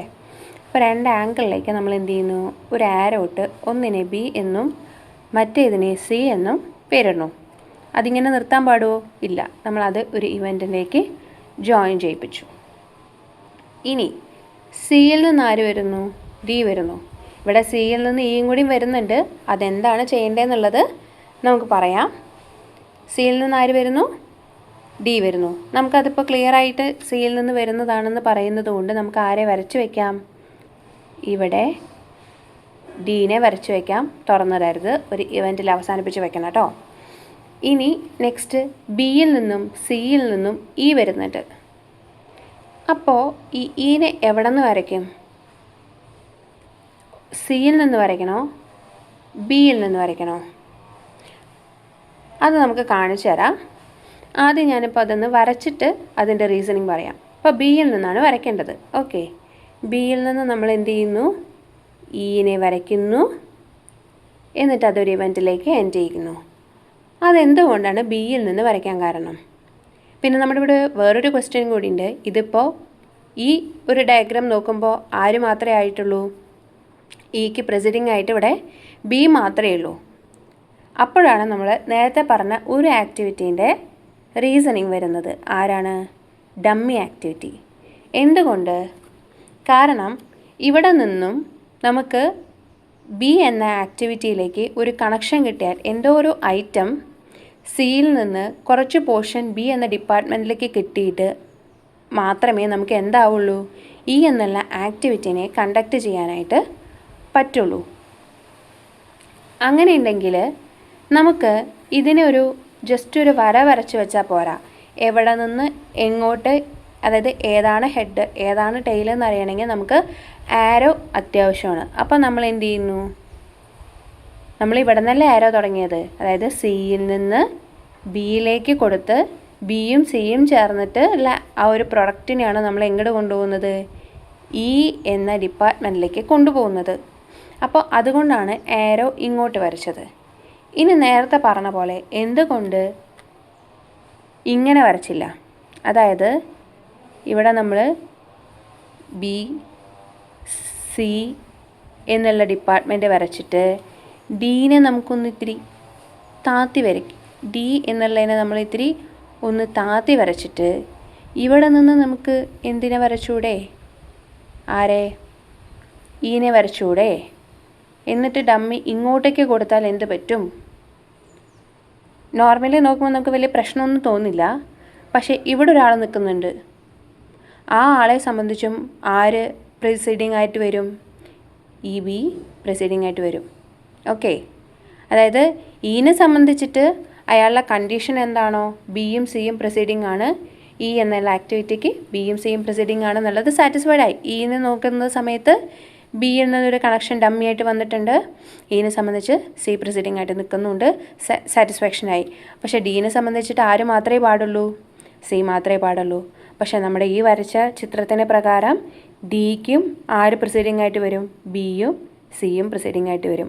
അപ്പോൾ വായിക്കുന്ന ഒരാളെ സംബന്ധിച്ച്, അതായത് ക്വസ്റ്റ്യൻ കാണാതെ ആ ഡയഗ്രാം അനാലിസിസ് ചെയ്യുന്ന ആളെ സംബന്ധിച്ചിട്ട് നമ്മുടെ പ്രൊജക്റ്റ് തെറ്റായിട്ട് റീഡ് ചെയ്യും. അപ്പോൾ നമ്മുടെ അനലൈസിങ്സും തെറ്റായിട്ട് വരും. അത് വരാതിരിക്കാനാണ് നമ്മൾ ഈ രീതിയിൽ വരയ്ക്കാത്തത്. അപ്പോൾ എന്തുകൊണ്ടാണ് ഈ ആരോ ഈ ഡയറക്ഷനിലേക്ക് വന്നത് എന്നും അതുപോലെ തന്നെ എന്തുകൊണ്ടാണ് ബിയുടെ ഡയറക്ഷനിലേക്ക് ഈ വരച്ചതെന്നും മനസ്സിലായെന്ന് വിചാരിക്കുന്നു. ഇനി എന്തെങ്കിലും ഡൗട്ട് ഉണ്ടെങ്കിൽ നമുക്കത് ക്ലിയർ ആക്കാവുന്നതേ ഉള്ളൂ. ഇനി നെക്സ്റ്റ് നമുക്ക് റീഡ് ചെയ്യുകയാണെന്നുണ്ടെങ്കിൽ ഡി എന്നതിൽ നിന്നും ഇ എന്നതിൽ നിന്നും എഫ് സ്റ്റാർട്ട് ചെയ്യണം. അപ്പോൾ നേരത്തെ നമുക്കൊരു ക്ലാരിറ്റി ഉണ്ടായിരുന്നു. കാരണം സിയിൽ നിന്ന് ഡയറക്റ്റായിട്ട് ഡി സ്റ്റാർട്ട് ചെയ്ത് വെച്ചു, എന്നിട്ടാണ് ബിയും സിയും വന്നത്. അപ്പോൾ ഓൾറെഡി ഒരു ഡയറക്ഷൻ അവിടെ ഉള്ളത് കൊണ്ട് നെക്സ്റ്റ് ഏത് ഭാഗത്തു നിന്നാണ് ഈ വരയ്ക്കേണ്ടത് എന്നുള്ളതിൽ നമുക്ക് പെട്ടെന്നൊരു ഡൗട്ടൊന്നും വന്നില്ല. പക്ഷെ ഇവിടെ ഡിയും ഫ്രീ ആയിട്ട് കിടക്കുകയാണ്, ഇയും ഫ്രീ ആയിട്ട് കിടക്കുകയാണ്. എവിടെ നിന്ന് വേണമെങ്കിലും നമുക്ക് എഫിനെ സ്റ്റാർട്ട് ചെയ്യാം.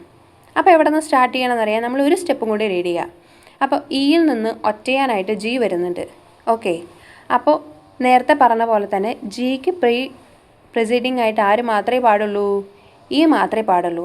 അപ്പോൾ അതുകൊണ്ട് ജിക്ക് ഒറ്റയ്ക്ക് തന്നെ ഈനെ നമ്മൾ കൊടുത്തു.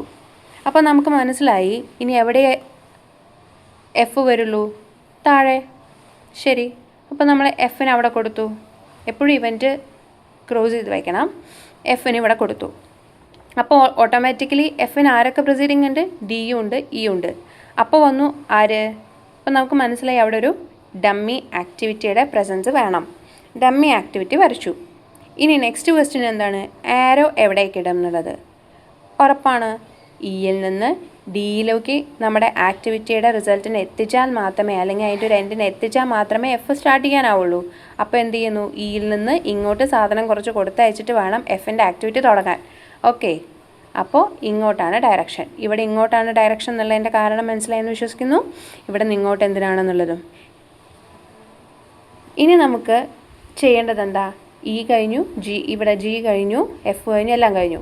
ഇനി ജിയിൽ നിന്ന് ആരാണ്? എച്ച്. എഫിൽ നിന്ന് ആരാണ്? ഐ. ഓക്കെ, നമുക്ക് ജസ്റ്റ് ഒന്ന് വരച്ചു വയ്ക്കാം. അതായത് നോർമലി നമ്മളിത് വായിക്കുമ്പോൾ നമ്മൾ എങ്ങനെ വരയ്ക്കും? ജിയിൽ നിന്ന് നമ്മൾ എച്ചിനെ വരച്ചു, എഫിൽ നിന്ന് നമ്മൾ ഐനെയും വരച്ചു. ഓക്കെ, എൻഡ് ചെയ്തുവേ. അപ്പോൾ അടുത്ത പ്രോബ്ലം എന്താണ്? ജെയുടെ സ്റ്റാർട്ടിങ് ഐയും എച്ചും ഒരുമിച്ചാണ്. അപ്പോൾ ഐയും എച്ചും ഒരുമിച്ചാണെങ്കിൽ എങ്ങനെ ചെയ്യും? ഇങ്ങനെ വരച്ചിട്ട് ഡമ്മി വരയ്ക്കാൻ പറ്റുമോ? നമ്മൾ എപ്പോഴും നെറ്റ്വർക്കിങ് ഏറ്റവും മിനിമലായിട്ട് വേണം. അപ്പോൾ എന്ത് ചെയ്യുന്നു? നമ്മളത് മാറ്റുന്നു. കാരണം നമ്മളിപ്പോൾ ഈ വരച്ചത് തെറ്റാണ്. ഒരു ഡിപ്പാർട്ട്മെൻറ്റിലേക്കാണ് ഇപ്പം നമ്മൾ എച്ച്, ജിയിൽ നിന്ന് നമ്മൾക്ക് എച്ച് വരണം, എഫിൽ നിന്ന് നമുക്ക് ഐ വരണം. പക്ഷേ ഇവർ രണ്ടുപേരും പോകേണ്ടത്, ഇവരെ രണ്ടുപേരുടെയും എൻഡ് റിസൾട്ട് അല്ലെങ്കിൽ ആ ഒരു പ്രൊഡക്റ്റ് എന്താണോ അത് എത്തിച്ചേരേണ്ടത് വേറൊരു സിംഗിൾ ഇവൻറ്റിലേക്ക്, അല്ലെങ്കിൽ സിംഗിൾ ഡിപ്പാർട്ട്മെൻറ്റ് എന്നുള്ളൊരു മൈൻഡ് സെറ്റിൽ റീഡ് ചെയ്യുകയാണെങ്കിൽ ഒരു സിംഗിൾ ഡിപ്പാർട്ട്മെൻറ്റിലേക്കാണ് എന്നുണ്ടെങ്കിൽ നമ്മൾ എന്ത് ചെയ്യണം? രണ്ടുപേരുടെയും ആക്ടിവിറ്റി ഇവിടെ ജോയിൻ ചെയ്യുന്ന രീതിയിൽ വേണം നമ്മൾ എന്ത് ചെയ്യാൻ? വരയ്ക്കാൻ. അപ്പോൾ ജിയിൽ നിന്ന് ആരാണ്? എച്ചും ഇയിൽ നിന്ന് ഐയും വരുന്ന രീതിയിൽ വരച്ചു. ഓക്കെ, ആരോടെ മറക്കരുത്, ഇട്ട് വരച്ചു. ഇനി ജെയിൽ നിന്ന്, ജെ എന്ന് പറയുന്ന ആക്ടിവിറ്റി വരയ്ക്കാൻ മറക്കരുത്. ഭൂരിഭാഗം ഇങ്ങനെയുള്ള സിറ്റുവേഷനിൽ എന്ത് ചെയ്യും? എച്ചിൽ നിന്ന് ഇങ്ങോട്ടും വരച്ചു, ഇവിടെ എത്തി, ഇവിടെ നമ്മൾ ഇവൻറ്റും വരച്ചു. ഓട്ടോമാറ്റിക്കലി ആ ജെ എന്ന് പറയുന്ന ആക്ടിവിറ്റീനെ റെപ്രസെൻറ്റ് ചെയ്യാൻ മറക്കരുത്. ജെ എന്നുള്ള ആക്ടിവിറ്റീനെ നമ്മൾ റെപ്രസെൻറ്റേഷൻ ചെയ്തു. അതിൽ നിന്ന് പിന്നെ വരുന്ന ആളാരാണ്? റീഡ് ചെയ്യുമ്പോൾ ജെയിൽ നിന്ന് വരുന്നത് കെ എന്ന് പറഞ്ഞ ആക്ടിവിറ്റീനെ വരച്ചു, അതിൻ്റെ ഇവൻ്റ് വരച്ചു. ഇനി നെക്സ്റ്റ് പ്രോസസ്സ്, ഇവരൊക്കെ വായുവിൽ നിൽക്കുകയാണ്. ഇവർക്കൊന്നും ഇവൻറ്റിന് നമ്മൾ എന്ത് ചെയ്തിട്ടില്ല? നമ്പർ ചെയ്തിട്ടില്ല. നമ്പർ ചെയ്യാം. അപ്പോൾ ആദ്യത്തെ ഇവൻറ്റിന് നമ്മൾ 1 എന്നിട്ടു, പിന്നത്തെ ഇവൻറ്റിന് 2 എന്നിട്ടു. ഇത് സിമ്പിളായിട്ട് കഴിഞ്ഞു. ഇനി നമ്മൾ ജനറലി പറഞ്ഞ ഒരു സിറ്റുവേഷൻ ഉണ്ട്. മുകളിൽ നിന്ന് താഴേക്ക് നമ്പർ ചെയ്ത് പോവാം. അങ്ങനെ നമ്പർ ചെയ്ത് പോകുമ്പോൾ ഇവിടെ 3, ഇവിടെ 4, ഇവിടെ 5, ഇവിടെ 6, ഇവിടെ 7, ഇവിടെ 8 ഇങ്ങനെ വരണം. പക്ഷേ ഈ സിറ്റുവേഷനിൽ നമുക്ക് ഹെഡ് ഇവൻറ്റും ടെയിൽ ഇവൻറ്റും കറക്റ്റാണ്. കാരണം ഡെമ്മി വെച്ച് നോക്കുമ്പോൾ നമ്മുടെ ടെയിൽ ഇവൻ്റ് ആരാണ്? വാല് ദാ ഇവിടെ. അപ്പം നമ്മൾ നെക്സ്റ്റ് എന്ത് ചെയ്യണം? 3 എന്ന് തന്നെ റെപ്രസെൻറ്റേറ്റ് ചെയ്യണം. എപ്പോഴും ടെയിൽ ഇവൻറ്റിൻ്റെ നമ്പറിങ് ചെറുതും ഹെഡ് ഇവൻറ്റിൻ്റെ വലുതുമായിരിക്കണം. ഹെഡും ടെയിലും കണ്ടുപിടിക്കാൻ പറ്റാത്ത രീതിയിൽ രണ്ടും ഡിഫറൻസ് ഇങ്ങനെ നിൽക്കുകയാണെങ്കിൽ മാത്രമാണ് നമ്മൾ എന്ത് ചെയ്യുക? മുകളിൽ നമ്പറിങ് ചെയ്തതിന് ശേഷം താഴെ നമ്പറിങ് ചെയ്യും. ഓക്കെ, അപ്പോൾ ഇവിടെ ഹെഡ് ഇവൻറ്റും ടെയിൽ ഇവൻറ്റും എന്നുള്ള രീതിയിൽ ഡമ്മി ആക്ടിവിറ്റി റെപ്രസെൻറ്റേറ്റ് ചെയ്യുന്നതുകൊണ്ട് നമുക്ക് ടെയിൽ ഇവൻറ്റ് മനസ്സിലായി. ഈ ഒരു പിക്ചർ റെപ്രസെൻറ്റേഷൻ കണ്ടാൽ നമുക്ക് എന്തുകൊണ്ട് ഹെഡ്, എന്തുകൊണ്ട് ടെയിൽ എന്നുള്ളത് നമുക്ക് മൈൻഡിൽ ഒന്ന് മനസ്സിലാക്കി വെക്കാൻ ഈ ഒരു പിക്ചർ ഹെൽപ്പ് ചെയ്യും. കാരണം താഴെ നിന്ന് മുകളിലേക്കാണ് വരുന്നത്. അപ്പോൾ ടെയിൽ താഴെ, ഹെഡ് മുകളിൽ. ഈ രീതിയിൽ മനസ്സിൽ ചിന്തിച്ച് വെച്ചാൽ ഏതാ ടെയിൽ ഏതാ ഹെഡ് എന്ന് പെട്ടെന്ന് ചോദിക്കുമ്പോൾ നമുക്ക് കൺഫ്യൂഷൻ ഇല്ലാതെ ഇനി കുറച്ച് ടേബിളും കാര്യങ്ങളും വരയ്ക്കുമ്പോൾ ഹെഡിൻ്റെ ആ പോയിൻ്റ്, ടെയിലിൻ്റെ ഈ പോയിൻ്റ് എന്ന് പറയുമ്പോൾ ഏതാണ് ഹെഡ് ഏതാണ് ടെയിൽ എന്ന് ഒരു ചെറിയ കൺഫ്യൂഷൻ വരാൻ ചിലർക്ക് സാധ്യതയുണ്ട്. അതില്ലാതിരിക്കാൻ ഇങ്ങനെ ഒരു പിക്ചോറിയൽ റെപ്രസെൻറ്റേഷൻ കാണുമ്പോൾ അതൊന്ന് മൈൻഡ് ചെയ്ത് വെച്ചാൽ ടെയിലും ഹെഡും വേഗം മനസ്സിലാവും. ആരോൻ്റെ ഇപ്പുറത്ത് വരുന്നത് ഹെഡും ഇപ്പുറത്ത് വരുന്നത് ടെയിലും ഏകദേശം ഒരു രൂപമുണ്ട്. അപ്പോൾ നമ്മൾ എന്ത് ചെയ്യുന്നു? ഇവിടെ 4 എന്ന് ഇടുന്നു. അപ്പോൾ ഇത് ടെയിൽ, ഇത് ഹെഡ്, അപ്പോൾ ഇവിടെ 5 വരുന്നു. ഇത് ടെയിൽ, ഇത് ഹെഡ്, അപ്പോൾ ഇവിടെ 6 വരുന്നു. ഇവിടെ ടെയിലും ഹെഡും ഒന്നും ഇല്ല. അതായത് ഇവിടെ നിന്ന് 7 എന്നിട്ടാലും ഇവിടെ നിന്ന് 7 എന്നിട്ടാലും നമുക്കൊന്നും വരാൻ പോകുന്നില്ല. പക്ഷേ എന്ത് ചെയ്യണം? ഇവിടെ വരുമ്പോൾ അങ്ങനെ ഒരു പ്രത്യേകിച്ച് ഈ 2 ഭാഗങ്ങളെ റെപ്രസെൻറ്റേറ്റ് ചെയ്യാൻ ഒരു ടെയിലും ഹെഡും ഇല്ലാത്തത് കൊണ്ട് നമ്മൾ ജനറൽ റൂളിലേക്ക് പോകുന്നു. ഇവിടെ 7, ഇവിടെ 8, പിന്നെ ഇവിടെ 9, ഇവിടെ 10, ഇവിടെ 11. ഈ രീതിയിൽ വേണം നമ്മൾ നമ്പർ ചെയ്യാൻ. അപ്പോൾ എന്തുകൊണ്ടാണ് ഇവിടെ 3 വന്നത്, എന്തുകൊണ്ടാണ് ഇവിടെ 4 വന്നത്, എന്തുകൊണ്ട് ഇവിടെ 5 വന്നു, എന്തുകൊണ്ട് ഇവിടെ 6 വന്നു, ആ കൺഫ്യൂഷൻസ് ഒന്നും ഇല്ലയെന്ന് വിചാരിക്കുന്നു. പിന്നെ നെറ്റ്വർക്കിംഗ് ഡയഗ്രാം വരയ്ക്കുമ്പോൾ എല്ലാവർക്കും ഇതേപോലെ തന്നെ ചിത്രം കിട്ടുമോ ചോദിച്ചാൽ കിട്ടണം എന്നില്ല. അത് ഓരോരുത്തർ വരയ്ക്കുന്ന ശൈലി അനുസരിച്ചിരിക്കും. അതിൻ്റെ പാറ്റേൺ ഇങ്ങനെ തന്നെയായിരിക്കും, പക്ഷേ ഷേപ്പൊക്കെ ചിലപ്പോൾ മാറിപ്പോയി എന്ന് വരാം. ഇത് കോമൺലി നമ്മൾ കണ്ടും വരച്ചും ശീലമുള്ളവർ വരയ്ക്കുമ്പോൾ, ആ ഒരു പ്രോബ്ലം ചെയ്ത് പ്രാക്ടീസ് ചെയ്തവർ വരയ്ക്കുമ്പോൾ കറക്റ്റ് അതുപോലെ തന്നെ വരും. പക്ഷെ അല്ലാതെ ചില സിറ്റുവേഷൻസിൽ നമ്മൾ റീഡ് ചെയ്യുന്ന ശൈലിയും അതിനനുസരിച്ച് ചെറിയ ചെറിയ വ്യത്യാസങ്ങൾ ഷേപ്പിൽ വരുന്നുണ്ടെങ്കിലും ഇവർ പോകുന്ന ഡയറക്ഷൻ, ഡമ്മിയുടെ ഡയറക്ഷൻ, നമ്പറിങ് ഡയറക്ഷൻ ഒന്നും മാറില്ല. ഓക്കെ, നെറ്റ്വർക്ക് ഫസ്റ്റ് ഡയഗ്രാമത്തിൻ്റെ കാര്യങ്ങൾ കഴിഞ്ഞു. എങ്ങനെയാണ് അത് വരയ്ക്കേണ്ടത്, നെറ്റ്വർക്ക് വരയ്ക്കേണ്ടതെന്ന് കഴിഞ്ഞു.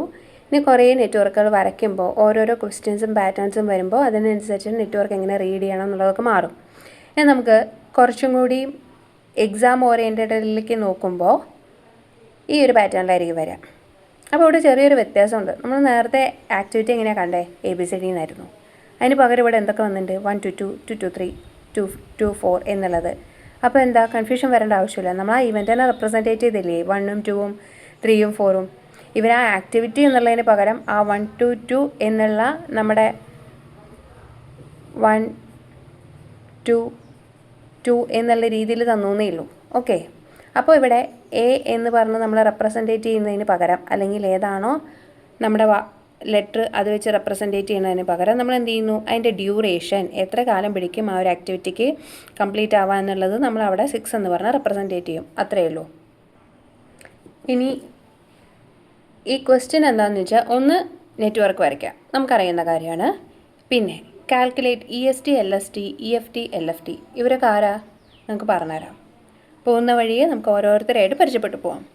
പിന്നെ അതേപോലെ തന്നെ അടുത്ത ആളെ ഇവരൊക്കെ പരിചയപ്പെട്ടതിന് ശേഷം ഇവരെ റിസൾട്ട് വെച്ചിട്ട് കണ്ടുപിടിക്കേണ്ട ആൾക്കാരാണ് ആര്, calculate total float, free float and independent float. ഇവരെയും നമുക്ക് പോകുന്ന വഴി കൂടെ നമുക്ക് പരിചയപ്പെടാം. ഫസ്റ്റ് നമുക്ക് അറിയുന്ന ആൾക്കാരെ നമുക്ക് ചെയ്തു വയ്ക്കാം. എന്താ, നെറ്റ്വർക്ക് ഡ്രോ ചെയ്യുക എന്നുള്ളത് തന്നെ. അപ്പോൾ നമുക്ക് നെറ്റ്വർക്ക് വരയ്ക്കാം. എങ്ങനെയാണ്, സാധാരണ പോലെ നമ്മൾ ആക്ടിവിറ്റി 1ൽ നിന്നും ഒരു ഇവൻറ്റ് 1ൽ നിന്നും 2വിലേക്കൊരു ആക്ടിവിറ്റി. ഓക്കെ, 1ൽ നിന്നും 2വിലേക്കൊരു ആക്ടിവിറ്റി. പിന്നെ 2ൽ നിന്ന് 3 ഉണ്ട്, 2ൽ നിന്ന് 4 ഉണ്ട്. ഒരു ഏകദേശം ഒന്ന് തൊട്ടപ്പുറത്തെ ഒന്നും കൂടി ഒന്ന് റീഡ് ചെയ്താൽ നമുക്ക് ഏകദേശം ഒന്ന് വൃത്തിക്ക് വരയ്ക്കാൻ പറ്റും. 2ൽ നിന്ന് ആരൊക്കെ പോകുന്നുണ്ട്, 2ൽ നിന്ന് 3യും വരുന്നുണ്ട്, 2ൽ നിന്ന് 4ഉം വരുന്നുണ്ട്. 2ൽ നിന്ന് 3യും 2ൽ നിന്ന് 4ഉം. പിന്നെ 3 to 4.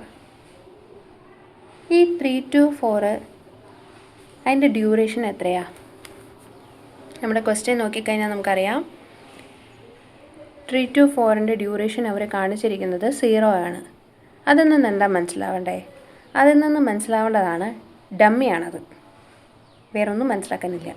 കാരണം അവിടെ ഒരു ആക്ടിവിറ്റി, അതായത് ഒരു ടൈം കൺസംഷനോ ഒരു റിസോഴ്സ് കൺസംഷനോ ഇല്ലാത്ത വെറും ഒരു ആക്ടിവിറ്റി, ഒരു ഡയറക്ഷൻ മാത്രമാണത്. ഓക്കെ, അപ്പോൾ നമ്മൾ അതിന് എന്ത് വിളിക്കുന്നു, ഡമ്മി ആക്ടിവിറ്റി എന്ന് വിളിക്കുന്നു. ഇനി അതിന് എങ്ങനെ ഡയറക്ഷൻ കൊടുക്കും? ഡയറക്ഷൻ കൊടുക്കാൻ അവർ പറഞ്ഞിട്ടുണ്ടല്ലോ 3 to 4 ആണെന്ന്. അപ്പോൾ ഡയറക്ഷൻ നമ്മൾ താഴോട്ട് കൊടുക്കുന്നു.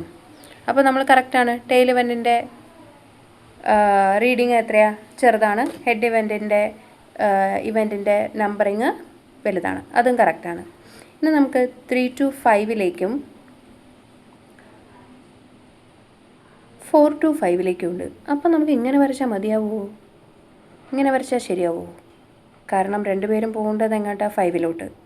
അപ്പോൾ നമ്മൾ ഇങ്ങനെയല്ല വരയ്ക്കണ്ടേ, നേരത്തെ അതേപോലെ തന്നെ ഇങ്ങനെ വരച്ചുകൂടാ. നമ്മൾ എങ്ങനെ വരയ്ക്കണം, 3ൽ നിന്നും 5ലേക്ക് വരയ്ക്കണം, 4ൽ നിന്നും 5ലേക്ക് വരയ്ക്കണം. എന്നിട്ട് പ്രോപ്പറായിട്ട് ഏരോ കൊടുക്കുക. എന്നിട്ട് ആ ഇവൻറ്റിനെ റെപ്രസെൻറ്റേറ്റ് ചെയ്യുക. നമ്പർ എടുക്കുക 5. 5ൽ നിന്ന് എങ്ങോട്ട് പോകണം, 6ലേക്ക്. ഇവൻ്റ് വരയ്ക്കുക, നമ്പർ ചെയ്യുക 6. ഇനി നമുക്ക് നെക്സ്റ്റ് ചെയ്യേണ്ട കാര്യം എന്താണ്? ഇതിൻ്റെയൊക്കെ ഡ്യൂറേഷൻ എഴുതി വയ്ക്കാം.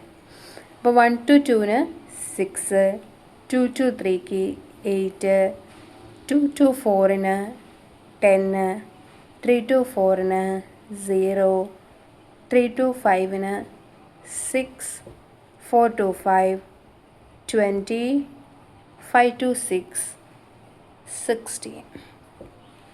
ഇതാണ് നമ്മുടെ ഡയഗ്രാം. അത് നമ്മൾ സക്സസ്ഫുള്ളി കംപ്ലീറ്റ് ചെയ്തു. അപ്പോൾ ഈ പറഞ്ഞ ചോദ്യത്തിൻ്റെ ഉത്തരം റെഡി. ഇനി നമുക്ക് അടുത്ത ആൾക്കാരെ പരിചയപ്പെടാം. Calculate EST, LST, EFT, LFT. ഇവരെ കണ്ടുപിടിക്കാനായിട്ട് അവരാരൊക്കെയാണെന്ന് പരിചയപ്പെടുത്തുന്നതിന് മുന്നേ അവരെ കണ്ടുപിടിക്കാനായിട്ടുള്ള 2 ആൾക്കാരെ നമുക്ക് പരിചയപ്പെടണം. അതിനെയാണ് നമ്മൾ പറയുന്നത് E value and L value. ഇവരെ 2 പേരെയുമാണ് നമുക്കിനി കണ്ടുപിടിക്കാനുള്ളത്. ഓക്കെ, അതെന്താണ്, എന്തിനാണ്, എങ്ങനെ കണ്ടുപിടിക്കണം? ഈ വാല്യൂ എന്നുള്ളതിനെ കണ്ടുപിടിക്കുന്നതിന് പറയുന്ന പേരാണ് ഫോർവേഡ് പാസ് പ്രൊസീജിയർ. ഓക്കെ, ഈ ഫോർവേഡ് പാസ് പ്രൊസീജിയർ എന്ന് പറഞ്ഞാൽ എന്താണ്? ഈ വാല്യൂ കണ്ടുപിടിക്കുക അല്ലേ? അപ്പോൾ ഈ വാല്യൂവിനെ കണ്ടുപിടിക്കുക എന്ന് പറഞ്ഞാൽ നമ്മൾ EST, ഏർലിയർ സ്റ്റാർട്ട് ടൈം എന്നുള്ളതിനെ കണ്ടുപിടിക്കുക എന്നുള്ളതാണ് അർത്ഥം. അപ്പോൾ നമ്മൾ എങ്ങനെ കണ്ടുപിടിക്കും? ബാപ്പുവ ഇത്രയും വലിയ പാരഗ്രാഫ് ഒന്നും എഴുതി വെച്ച് നോക്കൊന്നും വേണ്ട. ഇത് കഴിഞ്ഞ് കഴിഞ്ഞാൽ ഇതിനാണോ ഇത്ര എഴുതി വെച്ചത് എന്നൊക്കെ തോന്നിപ്പോവും. അപ്പോൾ ഈ value of A starting event is always 0. അപ്പോൾ ഈ വാല്യൂ സ്റ്റാർട്ടിങ്ങിൻ്റെ 0 ആണ്. അപ്പോൾ 2-ൻ്റെ എങ്ങനെയായിരിക്കും നമുക്ക് കണ്ടുപിടിക്കാം? ഈ വാല്യൂവിൽ നിന്ന് നമ്മളിപ്പോൾ എന്ന് സ്റ്റാർട്ട് ചെയ്യണം? ഇന്ന് തന്നെ സ്റ്റാർട്ട് ചെയ്യണം. പ്രൊജക്റ്റ് ഇനി വേറെ നമുക്ക് ഇന്ന് പ്രൊജക്റ്റ് കിട്ടിക്കഴിഞ്ഞാൽ 2 ദിവസം മുന്നേ, അരമണിക്കൂർ മുന്നേ പുറപ്പെടാമായിരുന്നു എന്നുള്ള രീതിയിൽ നമുക്ക് മുന്നേ പുറപ്പെടാൻ പറ്റില്ലല്ലോ. അപ്പോൾ എന്ത് ചെയ്യണം? ഈ വാല്യൂ ഇന്നൊരു പ്രൊജക്റ്റ് കിട്ടിയാൽ നമുക്ക് എത്ര നേരത്തെ തുടങ്ങാൻ പറ്റും? ഇന്ന് തന്നെ തുടങ്ങാൻ പറ്റും. ശരി, അങ്ങനെ തുടങ്ങുകയാണെങ്കിൽ രണ്ടാമത്തെ ഇവൻറ്റിൻ്റെ ഈ വാല്യൂ എന്തായിരിക്കും? നമുക്ക് കുറച്ച് കളർ എടുത്തിട്ട് പഠിക്കാം. അപ്പോഴല്ലേ കാണുമ്പോൾ ഒരു ഭംഗിയുണ്ടാവും. അപ്പോൾ ഈ value of A starting event is 0. ഈ വാല്യൂ ഓഫ് നെക്സ്റ്റ് ഇവൻറ്റ്, അതായത് ഈ സ്റ്റാർട്ടിങ് ഇവൻറ്റ് അല്ലാതെ ബാക്കിയുള്ള എല്ലാത്തിൻ്റെയും എങ്ങനെയാണ്? ഇന്ന് തുടങ്ങിയാൽ 1 to 2 എന്നുള്ള ആക്ടിവിറ്റി ചെയ്യാൻ നമുക്ക് എത്ര ദിവസം പിടിക്കും? 6 ദിവസം. അങ്ങനെ ഇന്ന് ഞാൻ തുടങ്ങുകയാണെങ്കിൽ 2 എന്നുള്ള ആക്ടിവിറ്റി എനിക്ക് എന്ന് തുടങ്ങാൻ പറ്റും? ഈ 0 + 6 6 ദിവസം കഴിഞ്ഞാൽ ഇന്ന് തന്നെ ഞാൻ ഈ വാല്യൂ വെച്ച് പ്രൊജക്റ്റ് തുടങ്ങുകയാണെങ്കിൽ സെക്കൻഡ് ആക്ടിവിറ്റി ഇവൻറ്റിലേക്ക് എത്തി. ഈ സെക്കൻഡ് ആക്ടിവിറ്റി തുടങ്ങാൻ എനിക്ക് എന്ന് പറ്റും? 6 പറ്റും. അങ്ങനെയാണെങ്കിൽ 2 to 3, 3-യിൽ നിന്ന് നെക്സ്റ്റ് ഇവൻറ്റ് എപ്പോൾ തുടങ്ങാൻ പറ്റും? അപ്പോൾ 3-യുടെ ഇവൻറ്റിൽ നമ്മുടെ ഈ വാല്യൂ എന്തായിരിക്കും? 6 + 8, അതായത് 6-ാമത്തെ ദിവസം. ഇന്ന് നമ്മൾ തുടങ്ങി 6-ാമത്തെ ദിവസം സെക്കൻഡിൽ ആക്ടിവിറ്റി പൂർത്തിയായി കഴിഞ്ഞ് കഴിഞ്ഞാൽ ആ 6-ാമത്തെ ദിവസത്തിൽ നിന്ന് 2 to 3 എന്നുള്ള ആക്ടിവിറ്റി കംപ്ലീറ്റ് ചെയ്യാൻ നമുക്ക് 8 ദിവസം പിടിക്കും. അങ്ങനെയാണെങ്കിൽ 6 + 8 നമുക്ക് 14-ാമത്തെ ദിവസം തുടങ്ങി 14-ാമത്തെ ദിവസം നമ്മൾ എവിടെ എത്തിയിട്ടുണ്ടാവും? തേർഡ് ഇവൻറ്റ്, അല്ലെങ്കിൽ നമുക്ക് എന്ത് ചെയ്യാം? തേർഡ് ഡിപ്പാർട്ട്മെൻറ്റ് എന്ന് പറയാം. ഓക്കെ, അവിടെ എത്തിയിട്ടുണ്ടാവും എന്നാണ് നമ്മുടെ ഇനി ഇവിടെ നിന്ന് ഇങ്ങോട്ട് രണ്ടാമത്തെ ഇവൻറ്റിൽ എത്തി നിന്നിട്ട് നമ്മൾ 4-ാമത്തെ ഇവൻറ്റിലേക്ക്, ഇവിടെ 2 to 4 എന്ന് പറഞ്ഞൊരു ആക്ടിവിറ്റി ഉണ്ട്. അപ്പോൾ 2-ൽ നിന്ന് 4-ലേക്ക് എത്തുമ്പോൾ ഈ 4 എന്ന ഇവൻറ്റിൻ്റെ ഈ വാല്യൂ എന്തായിരിക്കും എന്ന് നോക്കാം. എന്തായിരിക്കും? 6-ാമത്തെ ദിവസം 2-ൽ എത്തിയിട്ട് അതിൽ കുറച്ച് പോർഷൻ നമ്മൾ 3-ലേക്ക് പോയി. ഇനി കുറച്ച് പോർഷൻ എങ്ങോട്ട് പോകണം? 4-ലേക്ക്, 4 എന്ന ഇവൻറ്റിലേക്ക് എത്തണം. അപ്പോൾ 6-ൽ കംപ്ലീറ്റ് ചെയ്ത പ്രൊജക്റ്റിൻ്റെ നമ്മുടെ ഒരു ആക്ടിവിറ്റി 10 ദിവസത്തെ പ്രോസസ്സ് കഴിഞ്ഞിട്ട്, അല്ലെങ്കിൽ 10 ദിവസത്തെ ഒരു ആക്ടിവിറ്റി കഴിഞ്ഞിട്ട് 4 എന്ന ഇവൻറ്റിൽ എപ്പോൾ എത്തും? 16-ാമത്തെ ദിവസം എത്തും. 10 + 6 16. ഓക്കെ, അപ്പോൾ എങ്ങനെ ഈ വാല്യൂ കിട്ടുന്നതെന്നുള്ളത് ജനറലി നമുക്ക് മനസ്സിലായി എന്ന് ഞാൻ വിചാരിക്കുന്നു. ഇനി ഇവിടെ അപ്പോൾ നമ്മൾ ഈ വാല്യൂ എടുക്കുന്നു ഓരോ ആക്ടിവിറ്റിയുടെയും. അപ്പോൾ ഇവിടെ എത്തുമ്പോൾ ഒരു പ്രശ്നമുണ്ട്. 2 പേര് ഇവിടേക്ക് എത്തുന്നുണ്ട്. അതായത് 14-ാമത്തെ ദിവസം 3-ാമത്തെ പോയിന്റിൽ നിന്ന് 6 ദിവസത്തെ ആക്ടിവിറ്റി കഴിഞ്ഞ് 5-ലേക്ക് നമുക്ക് ആരെത്തുന്നുണ്ട്? ഒരു ആക്ടിവിറ്റി എത്തുന്നുണ്ട്. അപ്പം നമ്മൾ കോമൺലി എത്ര ഉണ്ടാവും? 14 + 6 എത്ര? 20. 20ാമത്തെ ദിവസം ആരെത്തി? ഈ 3ൽ നിന്ന് 5ലേക്ക് നമ്മുടെ ഔട്ട്പുട്ട് എത്തി നിൽക്കുന്നുണ്ട്. ഇനി ആര് വരുന്നുണ്ട്? 4ൽ നിന്ന് 5ലേക്കും ഒരു ആക്ടിവിറ്റി വരുന്നുണ്ട്. ഓക്കെ, അപ്പോൾ എപ്പോഴാണ് വരിക? 16ാമത്തെ ദിവസം, അതായത് 0ൽ നിന്ന് ഇന്ന് തുടങ്ങി 6 ദിവസം കഴിഞ്ഞ് 2ലെത്തി. രണ്ടാമത്തെ ഇവൻറ്റിൽ നിന്ന് 10 ദിവസം പണിയെടുത്ത് 4ാമത്തെ ഇവൻറ്റിലേക്ക് ആ ഒരു ആക്ടിവിറ്റി വന്ന് നിൽക്കുന്നുണ്ട്. അവിടെ നിന്ന് 20 ദിവസം, അതായത് 16 ദിവസം കഴിഞ്ഞ് 20 ദിവസം പ്രോസസ്സ് ചെയ്തിട്ട് വേണം 5ലേക്ക് എന്തെത്താൻ? ഈ ആക്ടിവിറ്റി കംപ്ലീറ്റ് ചെയ്ത് എത്താൻ. ഓക്കെ, അപ്പോൾ എത്രാമത്തെ ദിവസം എത്തുള്ളൂ?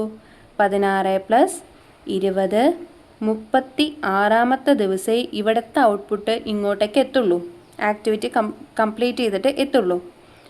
അപ്പോൾ ഈ 5ാമത്തെ പോയിൻറ്റിൻ്റെ ഈ വാല്യൂ എന്തായിരിക്കും? ഈ ഒരു പ്രോസസ്സിൽ ചിന്തിച്ചിട്ട് നിങ്ങൾക്ക് എന്ത് പറയാൻ പറ്റും? 20ാം തീയതി നമുക്ക് തുടങ്ങാൻ പറ്റുമോ? ഇല്ല. കാരണം 20ാം തീയതി ഇവിടെ 5ാമത്തിൽ നിന്ന് തുടങ്ങുമ്പോൾ ഇവരുടെ 2 പേരുടെയും എത്തിക്കഴിഞ്ഞതിന് ശേഷം മാത്രമേ ആരെ തുടങ്ങാൻ പറ്റുള്ളൂ? 5ൽ നിന്ന് 6ലോട്ടുള്ള ഈ ആക്ടിവിറ്റി നമുക്ക് തുടങ്ങാൻ പറ്റുള്ളൂ. ഓക്കെ, അങ്ങനെയാണെങ്കിൽ നമ്മൾ ഏതെടുക്കണം? ഹയസ്റ്റ്. അതായത് ഇവരിവിടെ എത്തിക്കഴിഞ്ഞാലും 20ാമത്തെ ദിവസം ഇവിടെ എത്തിക്കഴിഞ്ഞാലും ഇവൻ എത്തുന്നത് വരെ നമ്മൾ എന്ത് ചെയ്യണം? വെയിറ്റ് ചെയ്യണം. ഇയാൾ ഇവിടെ കിടക്കണം. കിടന്നതിന് ശേഷം ഇദ്ദേഹം കൂടി ഇവിടെ എത്തിയതിന് ശേഷം മാത്രമേ നമുക്ക് എന്ത് ചെയ്യുള്ളൂ? 5 to 6 എന്നുള്ള ആക്ടിവിറ്റി നമുക്ക് സ്റ്റാർട്ട് ചെയ്യാൻ പറ്റുള്ളൂ. അതുകൊണ്ടാണ് നമ്മൾ ആരെ ചൂസ് ചെയ്യുന്നത്? ഹയസ്റ്റ് ഓഫ് ദ ഈ വാല്യൂ. 2 അതിലധികമോ ഈ വാല്യൂ വരുന്ന സമയത്ത് നമ്മൾ ഹയസ്റ്റ് എടുക്കും. അപ്പോൾ 5നെ സംബന്ധിച്ചിട്ട് ഈ വാല്യൂ നമ്മൾ എന്താ പറഞ്ഞത്? 36. ഒന്ന് വൃത്തിയായിക്കോട്ടെ. ഹയസ്റ്റ് 36. 36ൽ 5ലെത്തിയ ഇവൻറ്റ് നമ്മൾ കംപ്ലീറ്റ് ചെയ്തിട്ട് 6 ഇവൻറ്റ്, അതായത് പ്രൊജക്റ്റ് എപ്പോൾ നമ്മുടെ കംപ്ലീറ്റ് ആവും? 36ാമത്തെ ദിവസം 5ലെത്തിയത് 16 ദിവസത്തെ പ്രോസസ്സും കഴിഞ്ഞിട്ട് 52ാമത്തെ ദിവസം നമ്മുടെ പ്രൊജക്റ്റ് നമുക്ക് കംപ്ലീറ്റ് ചെയ്ത് കൊടുക്കാനായിട്ട് സാധിക്കും. ഓക്കെ, അപ്പോൾ നമ്മൾ എന്ത് ശ്രദ്ധിക്കണം? ഈ വാല്യൂ കണ്ടുപിടിക്കുന്ന സമയത്ത് നമ്മൾ എപ്പോഴും ഈ വാല്യൂവിന് എപ്പോഴും ഭീഷണിയാവുന്ന സിറ്റുവേഷൻ എവിടെയാണ്? മെർജ്. ഈ വാല്യൂവിനെ എപ്പോഴും മെർജ് ചെയ്യുന്ന ഇവൻറ്റ്, ഇതാണ് നമ്മുടെ മെർജ് ചെയ്യുന്ന ഇവൻറ്റ്. മെർജ് ചെയ്യുന്ന ഇവൻറ്റ് എപ്പോഴും ഈ വാല്യൂവിൽ ശ്രദ്ധിക്കേണ്ട ഒന്നാണ്. എന്തുകൊണ്ട്? കാരണം 2 അതിലധികമോ ആക്ടിവിറ്റീസ് ജോയിൻ ചെയ്യുന്ന സ്ഥലമാണ് ആര്? Merge event. അപ്പോൾ മെർജ് ഇവൻറ്റിലേക്ക് അവരുടെ എല്ലാ ഏരിയയിൽ നിന്നുള്ള ആക്ടിവിറ്റീസും എത്തിയതിന് ശേഷമേ അവരുടെ സക്സീഡിങ് ആക്ടിവിറ്റിയിലേക്ക് അവർക്ക് സ്റ്റാർട്ട് ചെയ്യാനായിട്ട് പറ്റുള്ളൂ. അപ്പോൾ എത്ര നേരത്തെ നമുക്ക് തുടങ്ങാൻ പറ്റും? എത്ര ഏർലിയസ്റ്റ്ലി നമുക്ക് എന്ത് തുടങ്ങാൻ പറ്റും? നമ്മുടെ പ്രൊജക്റ്റ് തുടങ്ങാൻ പറ്റും എന്ന് പറഞ്ഞാൽ എല്ലാ ആൾക്കാരും എനിക്ക് എന്ന് റിസോഴ്സ് കൊണ്ട് തരുന്നോ അന്നേ എനിക്ക് തുടങ്ങാൻ പറ്റുള്ളൂ. ഓക്കെ, ഇപ്പോൾ ഒരു കാർ ഉണ്ടാക്കുന്ന കമ്പനിയാണ് എന്നുണ്ടെങ്കിൽ കാറിൻ്റെ ഫിറ്റിംഗ് സ്റ്റേജാണ് ഇവിടെ. ഓക്കെ, കാറിൻ്റെ ഡോറിൻ്റെ ആൾക്കാരും ടയറിൻ്റെ ഡിപ്പാർട്ട്മെൻറ്റും എൻജിൻ്റെ ഡിപ്പാർട്ട്മെൻറ്റും ബോഡി ഡിപ്പാർട്ട്മെൻറ്റും അങ്ങനെ എത്ര ഡിപ്പാർട്ട്മെൻറ്റുകാരുണ്ടോ അവരൊക്കെ ഈ 5 എന്ന് പറയുന്ന ഇവൻറ്റിലേക്ക് അതിൻ്റെ എല്ലാ പോർഷൻസും എത്തിച്ചാൽ അവരുടെ ഓരോ ഭാഗത്തു നിന്നുള്ള ആക്ടിവിറ്റിക്കാരും അവരുടെ പോർഷൻസ് കംപ്ലീറ്റ് ചെയ്ത് ഈ 5th ഇവൻറ്റിൽ എത്തിക്കഴിഞ്ഞാൽ മാത്രമേ അവർക്ക് എന്ത് ചെയ്യാൻ പറ്റുള്ളൂ? അത് മൊത്തം അസംബിൾ ചെയ്തിട്ട് നമുക്കത് കാർ എന്ന് പറഞ്ഞാൽ ഫൈനലായിട്ടുള്ള ഒരു പ്രൊഡക്റ്റ് ആക്കിയിട്ട് നമുക്ക് കൊടുക്കാൻ പറ്റുള്ളൂ. ഇപ്പോൾ ഏകദേശം ക്ലിയർ ആയിട്ടുണ്ടാവുമല്ലോ. അപ്പോൾ കാറിൻ്റെ ഫിറ്റിംഗ് നമുക്ക് എന്ന് സ്റ്റാർട്ട് ചെയ്യാൻ പറ്റും, അല്ലെങ്കിൽ അസംബ്ലിങ് എന്ന് സ്റ്റാർട്ട് ചെയ്യാൻ പറ്റും? എന്നാണോ എല്ലാ ആക്ടിവിറ്റീസും എൻ്റെ അടുത്ത് എത്തുന്നത്, എല്ലാ പാർട്സും എന്നാണോ അസംബ്ലിങ് ഡിപ്പാർട്ട്മെൻറ്റിലേക്ക് എത്തുന്നത്, ആ ലാസ്റ്റ് പോർഷൻ അല്ലെങ്കിൽ ലാസ്റ്റ് പാർട്ട് എത്തിക്കഴിയുന്നത് എന്നാണോ അന്ന് എനിക്ക് സ്റ്റാർട്ട് ചെയ്യാം. ഓക്കെ, അപ്പോൾ ഏറ്റവും ഹയസ്റ്റ് ആയിട്ടുള്ള ഈ വാല്യൂ ഏതാണോ അത് നമ്മൾ ചൂസ് ചെയ്യുന്നു. അപ്പോൾ എന്തുകൊണ്ട് ഈ വാല്യൂ മോർ ദാൻ 2 ഈ വാല്യൂസ് മോർ ദാൻ 1 ഈ വാല്യൂ വന്നാൽ എന്തുകൊണ്ട് ഹയസ്റ്റ് എടുക്കുന്നു എന്നുള്ളത് മനസ്സിലായെന്ന് വിചാരിക്കുന്നു. ഇനി നമുക്ക് കണ്ടുപിടിക്കേണ്ട അടുത്ത ആളാണ് ആര്? L value. ഓക്കെ, അപ്പോൾ എൽ വാല്യൂ കണ്ടുപിടിക്കുന്നതിന് മുന്നേ നമുക്കതിൻ്റെ ജസ്റ്റ് ഒരു നോട്ട് നോക്കാം. അപ്പോൾ ഫോർവേഡ് പാസ് പ്രൊസീജിയറാണ് നമ്മളിപ്പോൾ ചെയ്തതെന്ന് പറഞ്ഞു. അപ്പോൾ finding E value of an event എന്ന് പറഞ്ഞാൽ എന്താണ്? നമ്മളുടെ ഏർലിയസ്റ്റ് സ്റ്റാർട്ട് ടൈം എന്നുള്ളത് എന്താണെന്ന് കണ്ടുപിടിക്കുക. EST. ഇപ്പം നമ്മൾ ഫസ്റ്റ് ആളെ നമ്മൾ പരിചയപ്പെട്ടു. ആര്? EST.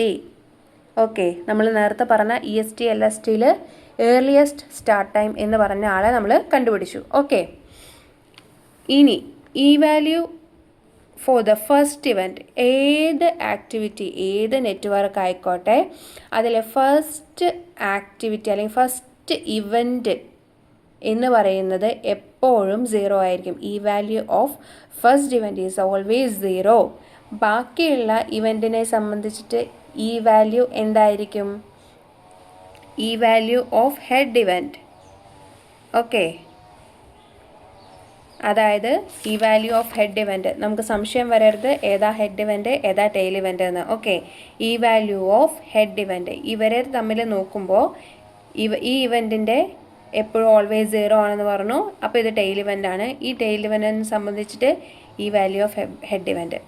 ഇവരെ സംബന്ധിച്ചിട്ടാണെങ്കിൽ E value of head event എന്ന് പറഞ്ഞാൽ E value of tail event plus എന്താ ചെയ്യേണ്ടത്? E value of head event എന്ന് പറഞ്ഞാൽ E value of tail event plus duration. അതിനെ നമ്മളൊരു ഇക്വേഷനായി എഴുതിയെന്നുള്ളൂ. അതിൻ്റെ കൺസെപ്റ്റ് എന്താണെന്ന് മനസ്സിലാക്കി പഠിക്കുന്നവർക്ക് ഇക്വേഷനൊന്നും വേണമെന്നേ ഇല്ല. നമുക്ക് വേഗം വേഗം മനസ്സിലാവും.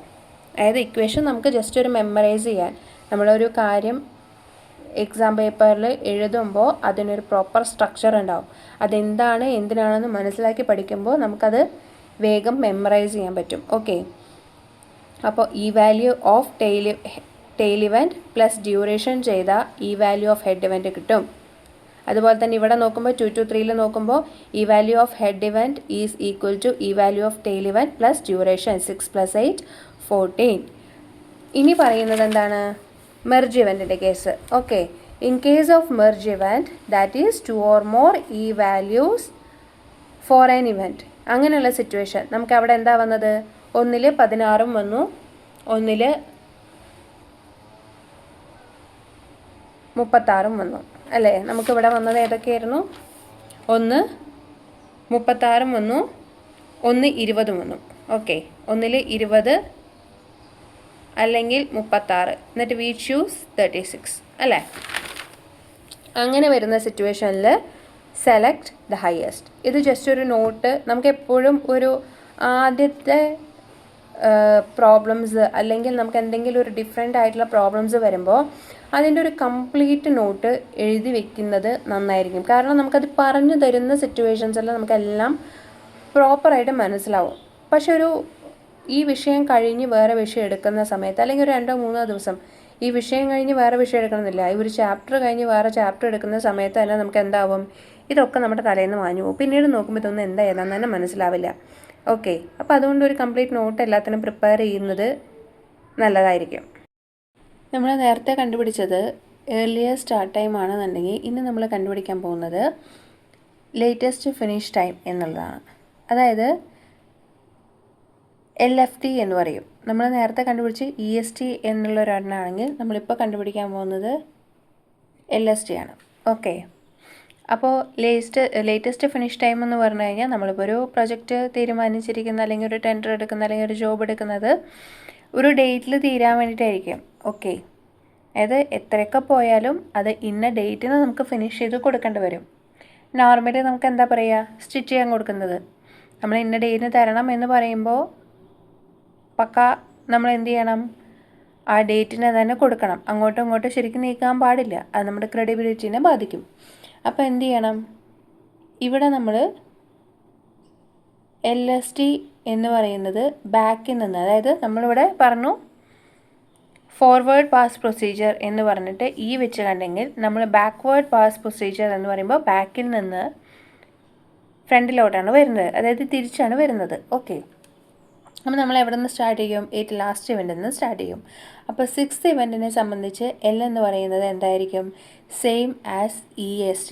ഓക്കെ, അപ്പോൾ ഈ തന്നെയായിരിക്കും ഇവിടുത്തെ എല്ല്. കാരണം 52ാമത്തെ ദിവസം തന്നെ ആ പ്രൊജക്റ്റ് സ്റ്റാർട്ട് ചെയ്ത് 52 ഡേയ്സിൻ്റെ ഉള്ളിൽ തന്നെ ഇത് കഴിഞ്ഞിരിക്കണം. ഓക്കെ, അപ്പോൾ അതിൽ യാതൊരു വിധ മാറ്റവും വരാൻ പാടില്ല. അപ്പോൾ നമ്മൾ EST അല്ലെങ്കിൽ കണ്ടുപിടിക്കുന്ന സമയത്ത് നമുക്ക് ഒരു ബുദ്ധിമുട്ട് വന്നിരുന്ന സ്ഥലം അല്ലെങ്കിൽ നമുക്ക് കുറച്ചും കൂടി ശ്രദ്ധിക്കേണ്ട ഒരു ഏരിയ എന്ന് പറയുന്നത് എവിടെയായിരുന്നു? 5-ലായിരുന്നു. ഓക്കെ, അതെന്തുകൊണ്ടാണ്? അതൊരു മെർജിങ് പോയിൻ്റ് ആയതുകൊണ്ട്. അപ്പോൾ യൂഷ്വലി എവിടെയായിരിക്കും എല്ലിൻ്റെ വാല്യൂ കണ്ടുപിടിക്കുന്ന സമയത്ത് യൂഷ്വലി എവിടെയായിരിക്കും നമുക്കൊരു കോൺസെൻട്രേഷൻ കൂടുതൽ അല്ലെങ്കിൽ കുറച്ച് ശ്രദ്ധ കൊടുത്ത് ചെയ്യേണ്ടി വരുന്നത്? ഓട്ടോമാറ്റിക്കലി നമ്മുടെ ബേസ്റ്റ് ഇവൻറ്റ്സ്. അപ്പോൾ ഇവിടെ നമ്മുടെ കണക്കിൽ എവിടെയാണ് കൂടുതൽ ബേസ്റ്റ് ഇവൻറ്റ്സ് ഉള്ളത്? കൂടുതൽ എന്നല്ല, എവിടെയാണ് ബേസ്റ്റ് ഇവൻ്റ് ഉള്ളത്? ഒന്ന് 2-ലും ഒന്ന് 3-ലും. ഡമ്മി ആണെന്ന് വെച്ചിട്ട് അത് ബേസ്റ്റ് ഇവൻ്റ് അല്ലാതെ ആവില്ല. ഡമ്മി ആയാലും it is an activity. Okay, അപ്പോൾ ബേസ്റ്റ് ഇവൻ്റ് വരുന്ന സിറ്റുവേഷൻസിലാണ് നമ്മൾ LSTI അല്ലെങ്കിൽ എല്ലിൻ്റെ വാല്യൂ കാണുന്ന സമയത്ത് എന്ത് കണ്ടുപിടിക്കേണ്ടത്? ഒന്നും കൂടി കോൺസെൻട്രേഷൻ വരുന്നത്. അതെങ്ങനെ ചെയ്യുന്നുള്ളത് അവിടെ എത്തുമ്പോൾ പറയാം. അപ്പോൾ ഈ പ്രൊജക്റ്റ് 52 ദിവസത്തിൽ തീരണം എന്നുണ്ടെങ്കിൽ അതെന്ന് തുടങ്ങണം? അതായത് 6ാമത്തെ ഇവൻറ്റിൽ എല്ലിൻ്റെ വാല്യൂ ഈസ് ഈക്വൽ ടു എന്ന് നമ്മൾ പറഞ്ഞു. അപ്പോൾ 5ൻ്റെ അവിടുത്തെ എല്ലിൻ്റെ വാല്യൂ എങ്ങനെ കണ്ടുപിടിക്കും? ഈ 6ൻ്റെ അവിടുത്തെ, അതായത് നമ്മുടെ ഹെഡ് ഇവൻറ്റിൻ്റെ L വാല്യൂവിൽ നിന്നും ഡ്യൂറേഷൻ കുറച്ച് കഴിഞ്ഞാൽ നമുക്ക് എന്ത് കിട്ടും? ടെയിൽ ഇവൻറ്റിൻ്റെ L വാല്യൂ കിട്ടും. ഇങ്ങനെ പറയുന്നതിനെക്കാട്ടും ഞാൻ ഒന്നും കൂടി കാര്യം പറയാം. അതായത് 52ാമത്തെ ദിവസം ഞാൻ എൻ്റെ ഇപ്പോൾ തയ്പ്പാണെങ്കിൽ ആ തയ്ച്ച് കഴിയണം എന്നുണ്ടെങ്കിൽ അതിന് തൊട്ട് മുന്നത്തെ പ്രോസസ്സ് എന്ത് ചെയ്യലായിരിക്കും? ചിലപ്പോൾ അതിൻ്റെ ഒന്നും കൂടി അരികടിക്കലായിരിക്കും. ലാസ്റ്റ് റൗണ്ടായിട്ട് ഒരു നോട്ട് സ്റ്റിച്ച് എന്ന് പറയും, ആ ഒരു സ്റ്റിച്ച് ഫിനിഷ് ചെയ്യുന്നതായിരിക്കും. അപ്പോൾ എന്ത് ചെയ്യണം? അതിന് 16 ദിവസം, മീൻസ് 1-2 ഡ്രസ്സല്ല, ഒരു ബണ്ടിൽ ഓഫ് ഡ്രസ്സ് ഉണ്ട്. അല്ലെങ്കിൽ വേണ്ട, ഒരു ലാസ്റ്റ് പാക്കിംഗ് ആണെന്ന് വിചാരിച്ചോ. അതായത് ഇത്ര സെറ്റ് ഇത്ര ഏജിൻ്റെന്ന് പറഞ്ഞ് കാറ്റഗറൈസ് ചെയ്ത് പാക്ക് ചെയ്യണം. അതങ്ങനെ പാക്ക് ചെയ്യാൻ 16 ദിവസം പിടിക്കുമെന്ന് വിചാരിക്കുക. എന്നിട്ടേ ഇവിടേക്ക് എത്തുള്ളൂ. അങ്ങനെയാണെങ്കിൽ 16 ദിവസം മുന്നേ തന്നെ എന്ത് ചെയ്യണം? 5th ഇവൻറ്റിൽ അത് എത്തിയിട്ടുണ്ടാവണം. ഓക്കെ, ഈ ആക്ടിവിറ്റിക്ക് 16 ദിവസം എടുക്കും. ആ 16 ദിവസം കഴിഞ്ഞിട്ടാണ് എന്ത് വരുന്നത്? 52ാമത്തെ ദിവസം വരണമെങ്കിൽ ഇതെപ്പോൾ തുടങ്ങണം? 5ാമത്തെ ഇവൻ്റ് എപ്പോൾ എത്തണം? 16 ദിവസം കുറച്ച് കഴിഞ്ഞാൽ എത്ര കിട്ടും? അത്ര. അപ്പോൾ എത്രയാണ്? 36. ഓക്കെ, ഇനി നമുക്ക് 4th പോകാം. കാരണം ഇവിടെ ബേസ്റ്റ് ഇവൻ്റ് ആയതുകൊണ്ട് നമുക്ക് ആദ്യം 4th പോകാം. ഓക്കെ, അപ്പോൾ 4th എന്ത് വേണം? 5th ഈ പറഞ്ഞ പ്രൊഡക്റ്റ്, എന്ത് പ്രൊഡക്റ്റും ആയിക്കോട്ടെ, ഈ പറഞ്ഞ പ്രൊഡക്റ്റ് അല്ലെങ്കിൽ പ്രൊജക്റ്റിൻ്റെ ആ ഒരു റിസൾട്ട് 5th എത്തി നിൽക്കണം എന്നുണ്ടെങ്കിൽ അതെപ്പോൾ തുടങ്ങിയാലാ? 20 ദിവസത്തെ പരിപാടിയുണ്ട്. അതായത് 20 ദിവസത്തെ പ്രോസസ്സ് ഉണ്ട്. അപ്പോൾ ഈ 20 ദിവസത്തെ പ്രോസസ്സ് കഴിഞ്ഞ് അത് 5th 36ാമത്തെ ദിവസം എത്തണമെങ്കിൽ 4th ആക്ടിവിറ്റി എപ്പോൾ ഫിനിഷ് ചെയ്യണം? 16 തന്നെ ഫിനിഷ് ചെയ്യണം. ഓക്കെ, എപ്പോഴും ഈ മെല്ലും സെയിം ആവില്ല, അത് കാണിച്ചു തരാം. അപ്പോൾ 3ൻ്റെ അവിടേക്ക് എത്തുമ്പോൾ എന്ത് ചെയ്യണം? ഇതാണ് ബേസ്റ്റ് ഇവൻറ്റ്. ഇവിടെയാണ് നമ്മൾ ശ്രദ്ധിക്കണം എന്ന് പറഞ്ഞത്. അതായത് 3ൻ്റെ അവിടെ എത്തുമ്പോൾ ഒന്ന് ഈ 3യുടെ അവിടേക്ക് എങ്ങനെയൊക്കെ എത്താം? ഒന്നില്ലെങ്കിൽ ഇവിടേക്ക് എത്താം, അല്ലെങ്കിൽ ഇവിടെ നിന്ന് എത്താം. ഓക്കെ, അപ്പോൾ 3ൻ്റെ അവിടെ നിന്ന് നമുക്ക് 4ൻ്റെ അവിടേക്ക് ഈ പ്രൊഡക്റ്റ് എത്തണമെങ്കിൽ ഇതെന്ന് തുടങ്ങണം? 16th ഡേയിൽ തുടങ്ങണം. ഇനി 5ൻ്റെ അവിടേക്ക് എത്തുകയാണെന്നുണ്ടെങ്കിലോ 36 - 6 30. ഇതിലേതെങ്കിലും ഒരു ദിവസം, അതായത് ഒന്നില്ലെങ്കിൽ 4th, അതായത് നമുക്ക് 3 എന്ന ഇവൻറ്റിൽ നിന്ന് 5ലേക്കും 4ലേക്കും പോകുന്നുണ്ട്. ഓക്കെ, ഒരു പോർഷൻ ഓഫ് പ്രൊഡക്റ്റ് അല്ലെങ്കിൽ പ്രോസസ്ഡ് ആയിട്ടുള്ള പ്രൊഡക്റ്റ് എവിടേക്ക് പോകുന്നുണ്ട്? 4th ഡിപ്പാർട്ട്മെൻറ്റിലേക്ക് പോകുന്നുണ്ട്. കുറച്ച് എവിടേക്ക് പോകുന്നുണ്ട്? 5 എന്ന ഡിപ്പാർട്ട്മെൻറ്റിലേക്ക് പോകുന്നുണ്ട്. ഓക്കെ, 5 എന്ന ഡിപ്പാർട്ട്മെൻറ്റിൻ്റെ പ്രവൃത്തി എപ്പോൾ സ്റ്റാർട്ട് ചെയ്യണം? 36 സ്റ്റാർട്ട് ചെയ്യണം. 4 എന്നുള്ളതിൻ്റെ എപ്പോൾ സ്റ്റാർട്ട് ചെയ്യണം? 16ാമത്തെ ദിവസം സ്റ്റാർട്ട് ചെയ്യണം എന്നുണ്ടെങ്കിൽ ഈ 3 എപ്പോഴാണ് ഫിനിഷ് ചെയ്യേണ്ടത്? 3 എന്ന് ഫിനിഷ് ചെയ്താലാണ് കിട്ടുക. ഓക്കെ, ഒന്നില്ലെങ്കിൽ ഈ 36 നിന്ന് ഇവിടെ 6ആണ്. ഓക്കെ, 6 ദിവസമാണ് ഈ 3യിൽ നിന്ന് 5ലേക്ക് എത്താനുള്ള പ്രോസസ്സിങ് ടൈം. ഓക്കെ, അങ്ങനെയാണെങ്കിൽ 3ൽ നിന്ന് 6 കുറച്ചിട്ട് എന്താവണം? 30ാമത്തെ ദിവസം ഇത് കംപ്ലീറ്റ് ചെയ്യണം. 30ാമത്തെ ദിവസം കംപ്ലീറ്റ് ചെയ്താൽ 6 ദിവസത്തെ പ്രോസസ്സ് കഴിഞ്ഞാൽ 5ലെത്തും. 5ലെത്തിക്കഴിഞ്ഞാൽ 5ൽ നിന്ന് നമുക്ക് എന്ത് ചെയ്യും? 16 ദിവസത്തെ പ്രോസസ്സ് കഴിഞ്ഞാൽ 52ാമത്തെ ദിവസം നമ്മുടെ പ്രൊജക്റ്റ് കംപ്ലീറ്റ് ആവും. ഇനി 3ൽ നിന്ന് 4ലേക്ക് ഇത് 16ാമത്തെ ദിവസം എത്തണം. ഓക്കെ, 3ാമത്തെ പ്രോസസ്സ് കഴിഞ്ഞ് ആ ഫിനിഷ് ചെയ്ത പ്രൊഡക്റ്റ് അല്ലെങ്കിൽ ആ പ്രോസസ്സ് ചെയ്ത ഐറ്റം എന്താണോ അതിൻ്റെ ഇപ്പോഴത്തെ കറണ്ട് സിറ്റുവേഷൻ അത് 4th ഡിപ്പാർട്ട്മെൻറ്റിലേക്ക് എത്തുമ്പോൾ അന്ന് 16 ദിവസമേ ആവാൻ പാടുള്ളൂ. ഓക്കെ, അപ്പോൾ എത്ര നേരം വേണം? 3 to 4ൽ 0 days, അതായത് എന്ന് ഫിനിഷ് ചെയ്തോ അന്ന് തന്നെ അത് ഇവിടേക്ക് എത്തും. ഓക്കെ, ഒരു ടൈമോ ഒരു റിസോഴ്സോ അവിടെ കൺസംഷൻ ചെയ്യുന്നില്ല. അപ്പോൾ അവിടെ എന്തുതന്നെയായിരിക്കണം? 16 - 0 ഈസ് ഈക്വൽ ടു 16. ഇതിൽ 2 എൽ വാല്യൂ വരുന്നുണ്ട്. ഓക്കെ, ഒന്നില്ലെങ്കിൽ 30 അല്ലെങ്കിൽ 60.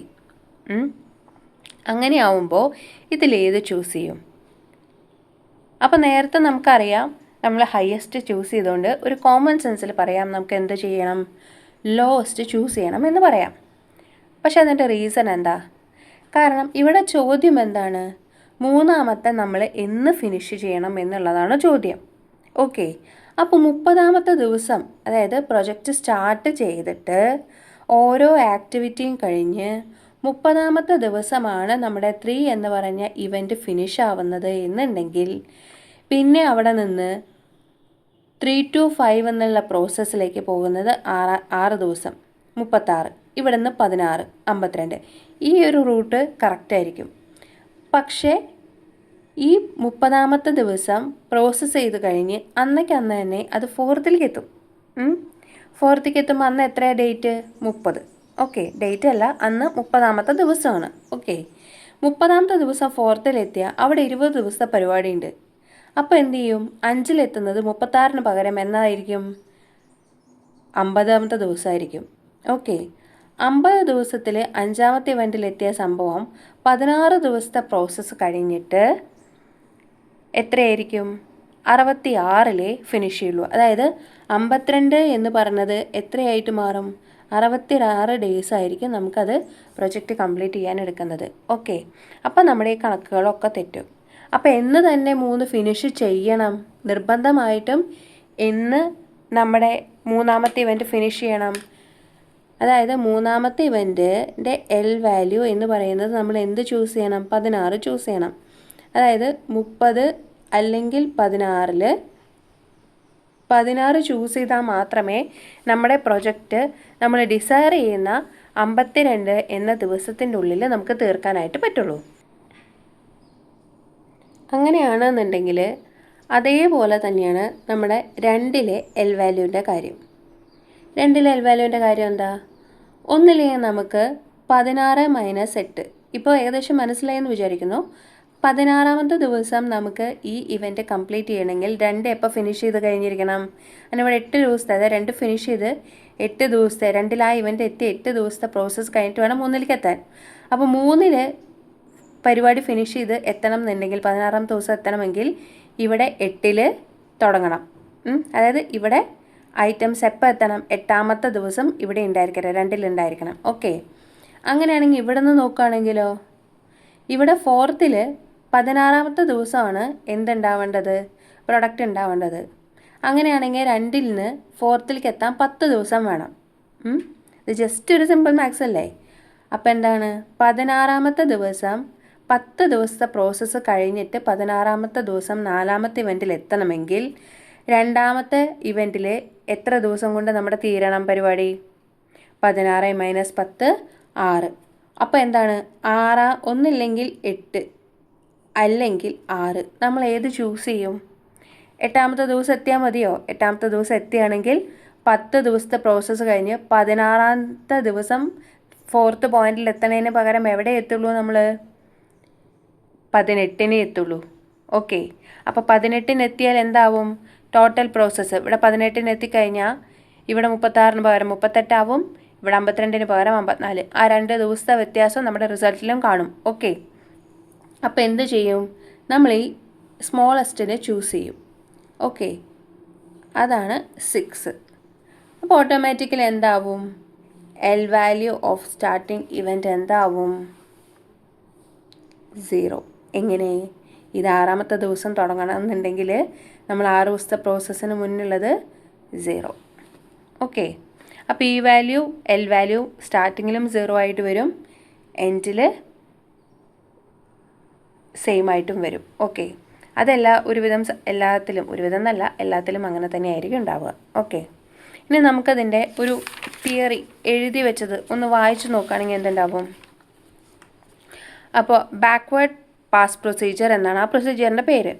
ഇതിൽ എൽ വാല്യൂ എന്നുള്ളതിനെയാണ് ഫൈൻഡ് ഔട്ട് ചെയ്യുന്നത്. It finds to L value of the event, അതായത് latest finish time of every activity. അതായത് എൽ വാല്യൂ ഓഫ് ഇവൻറ്റ് എന്ന് പറയുന്നതാണ് latest finish time of every activity. അതായത് ഇവിടെ ആക്ടിവിറ്റിയും അവിടെ ഇവൻറ്റും ആണേ. അത് നമുക്ക് നോക്കാം. അപ്പോൾ എൽ വാല്യൂ എങ്ങനെ കണ്ടുപിടിക്കുക? എൽ വാല്യൂ എന്ന് പറയുന്നത് ലാസ്റ്റ് ഇവൻറ്റിനെ സംബന്ധിച്ച് എപ്പോഴും അതേ ഇവൻറ്റിൻ്റെ ഈ വാല്യൂവിന് സെയിം ആയിരിക്കും.